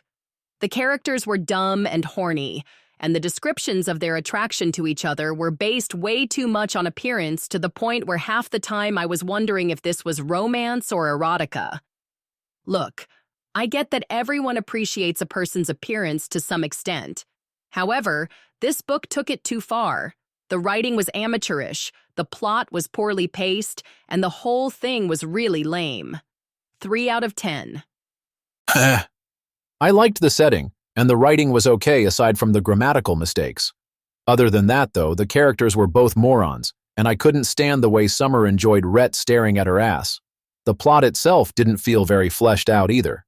It just felt like a bunch of lust scenes with some emotional moments thrown in to try to give this book some emotional weight. Not a fan. 5 out of 10. I loved this book. It was so cute. Rhett was so fucking sexy, and Summer was hilarious. Yeah, the writing itself wasn't great, but the story was cute and I cried at some of the emotional moments. Also, how can you not love the small-town Canadian setting? It reminded me a bit of living in Alaska. 8 out of 10. It was all right. I like Summer, and if Rhett was gay, I'd probably date him. The small-town Canadian setting was interesting, and I will admit that I laughed a couple times at the banter between the characters. That said, the writing was bloody awful, and whoever thought the emotional scenes in this book fit in well with this incredibly corny love story needs to rethink their writing style. Overall, it was okay. 6 out of 10. I was not a fan. The setting was okay, I guess, but the characters were dumb, the writing was atrocious, and what was with this plot? Most of the time, it was cheesy. When it wasn't cheesy, it was gross. And when it wasn't cheesy or gross, it was trying and failing to be emotionally gripping. Yeah, this didn't grab me. 4 out of 10. This was surprisingly pretty good. I liked the small town setting with all the rodeos. It reminded me a bit of where I grew up, even though I'm American and not Canadian. Also, Rhett kind of reminded me of myself with his reckless ways, and Summer reminded me of a girl I used to like. Yeah, this book is pretty flawed in terms of writing and logic, but overall I enjoyed it. 7 out of 10. This book was so adorable. I loved the small-town cowboy vibes, even if I agree with what Paris said about Summer's love for it being unrealistic. The relationship was adorable, the spice was great, and those emotional moments were really well done. That said, I agree that the writing could have been better. though I appreciate Elsie Silver's ability to hook the reader in. 8 out of 10. I hated this book. The only thing I liked about it was the setting, and even then I felt like it could have been explored more. Everything else was annoying, stupid, and made no sense. Yeah, this book sucked. 3 out of 10. This was pretty good. Nothing amazing, but as far as spicy TikTok cowboy romance goes, this was enjoyable. I liked Summer as a character, I liked the setting, and I liked the banter. That said, I do agree that Elsie Silver needs to hire an editor, and the plot, while cute, wasn't really anything special. Again, for a cowboy romance, it's good, but I wouldn't call it great. 7 out of 10. Not a fan of this one. I loved the rodeo scenes and I loved the setting. That's about it. Everything else was either sexual, to the point of being gross, or just kind of cheesy and lame. Also, Elsie Silver really should hire a professional editor. 4 out of 10. I wasn't a fan of this one. The setting was good, and I liked Summer before she fell in love with perverted jackass Rhett. The plot felt incredibly rushed, and Summer should have gotten therapy. She was groomed, Rhett. She needs more than just a good fucking to get over that trauma. Anyway, the writing wasn't very good either. 4 out of 10. This was atrocious. I agree with what Alexandria said about Summer needing therapy, not some pervert trying to fuck her. This book was disgusting on multiple levels, and honestly, it felt pretty disgustingly exploitative. I will admit that the setting was interesting, but as someone who's dealt with trauma, I can't give this a pass. 2 out of 10. This book was great. I enjoyed the characters. Yes, even Rhett. I enjoyed the small-town cowboy vibes, and I even enjoyed the emotional yet goofy plot. Sure, it was cheesy, but who cares? It was fun. When it comes to this brand of spicy romance, that's all I'm asking for. 8 out of 10. I wasn't a fan of this book. The writing was amateurish. The guy was a disgusting pervert.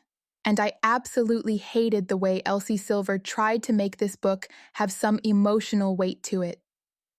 The only thing I liked was the setting. And even then, it could have been explored more. Not a fan. 4 out of 10. I really wasn't a fan of this one, either, which is sad, because I really wanted to like it. I loved the setting, and Rhett kind of reminded me of a cross between Soda Pop and Dally. That said, the plot was really fucking stupid, and I hated the writing style, too. Yeah, this was a disappointment. 4 out of 10. Meh. I enjoyed the setting, and I liked that it was a quick read. I was hooked from the start, which is a good thing. Unfortunately, this plot disgusted me for all the reasons Jeanette already laid out. It just didn't handle trauma very well at all. Also, Rhett was a total sleazeball and I hated him. 5 out of 10. Now this is a great book. Rhett could have easily been a greaser if he'd grown up in a different time and place. I liked Summer too, especially that attitude of hers. The atmosphere was cool and the plot was a lot of fun. This was exactly what I wanted in this type of book. 8 out of 10. Not a fan of this one. I've never been the biggest fan of cowboy romance, and this was no exception. I like Summer, and I thought the setting was decent. Other than that, this was a pretty typical cowboy romance that just happened to be set in Canada. Also, the writing in this book sucked. 4 out of 10. This book was bad. I liked the setting, but that was the only thing I liked. Everything else was either illogical, stupid, gross, or just plain cheesy. Not a fan of any of those descriptors. 3 out of 10. Not a fan of this one. The writing was painfully amateurish and sloppy, the male lead was disgusting, and whoever thought this plot was a good idea should never be allowed to write a book again. That said, I did enjoy the setting. I just wish everything else about it was better. 4 out of 10. I'll end this by saying that I hated this book. The writing was amateurish, the atmosphere wasn't very well described, and while Rhett and Summer were okay, I thought all the darker moments in this book were extremely forced to the point that I struggled to feel anything towards either of them. The plot was also extremely rushed, not to mention cheesy and stupid. 3 out of 10. Okay, so we've got 1 2, 6 3s, 11 4s, 5 5s, 3 6s, 3 7s, 8 8s, and 1 9. That averages out to a strong 5 out of 10. We're ending this with a disappointing book. Anyway, from this reading challenge, we got 3 5s, 1 6, 1 7, and 2 9s. Plus 3 books we read during the 48-hour readathon that we picked because Demi would like them. Those got us 2 8s and a 10. Combined, those scores average out to a solid 7 out of 10. In other words, Demi's taste is good but not quite great. In March, we'll be doing this with another of our fellow imaginary friends. Will it go better? Will it go worse? Subscribe to find out. Also, we're planning on doing a wrap-up of all the books we read in February, so look out for that. Anyway, that's our video. Don't forget to do all that YouTube algorithm stuff. Again, I'm Derry Curtis.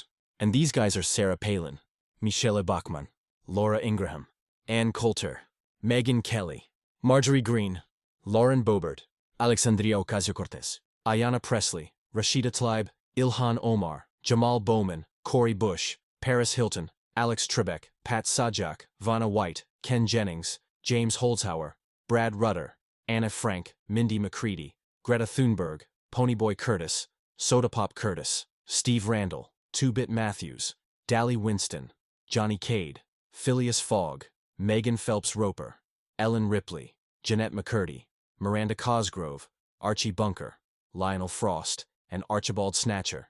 And this is Team Counterculture signing off.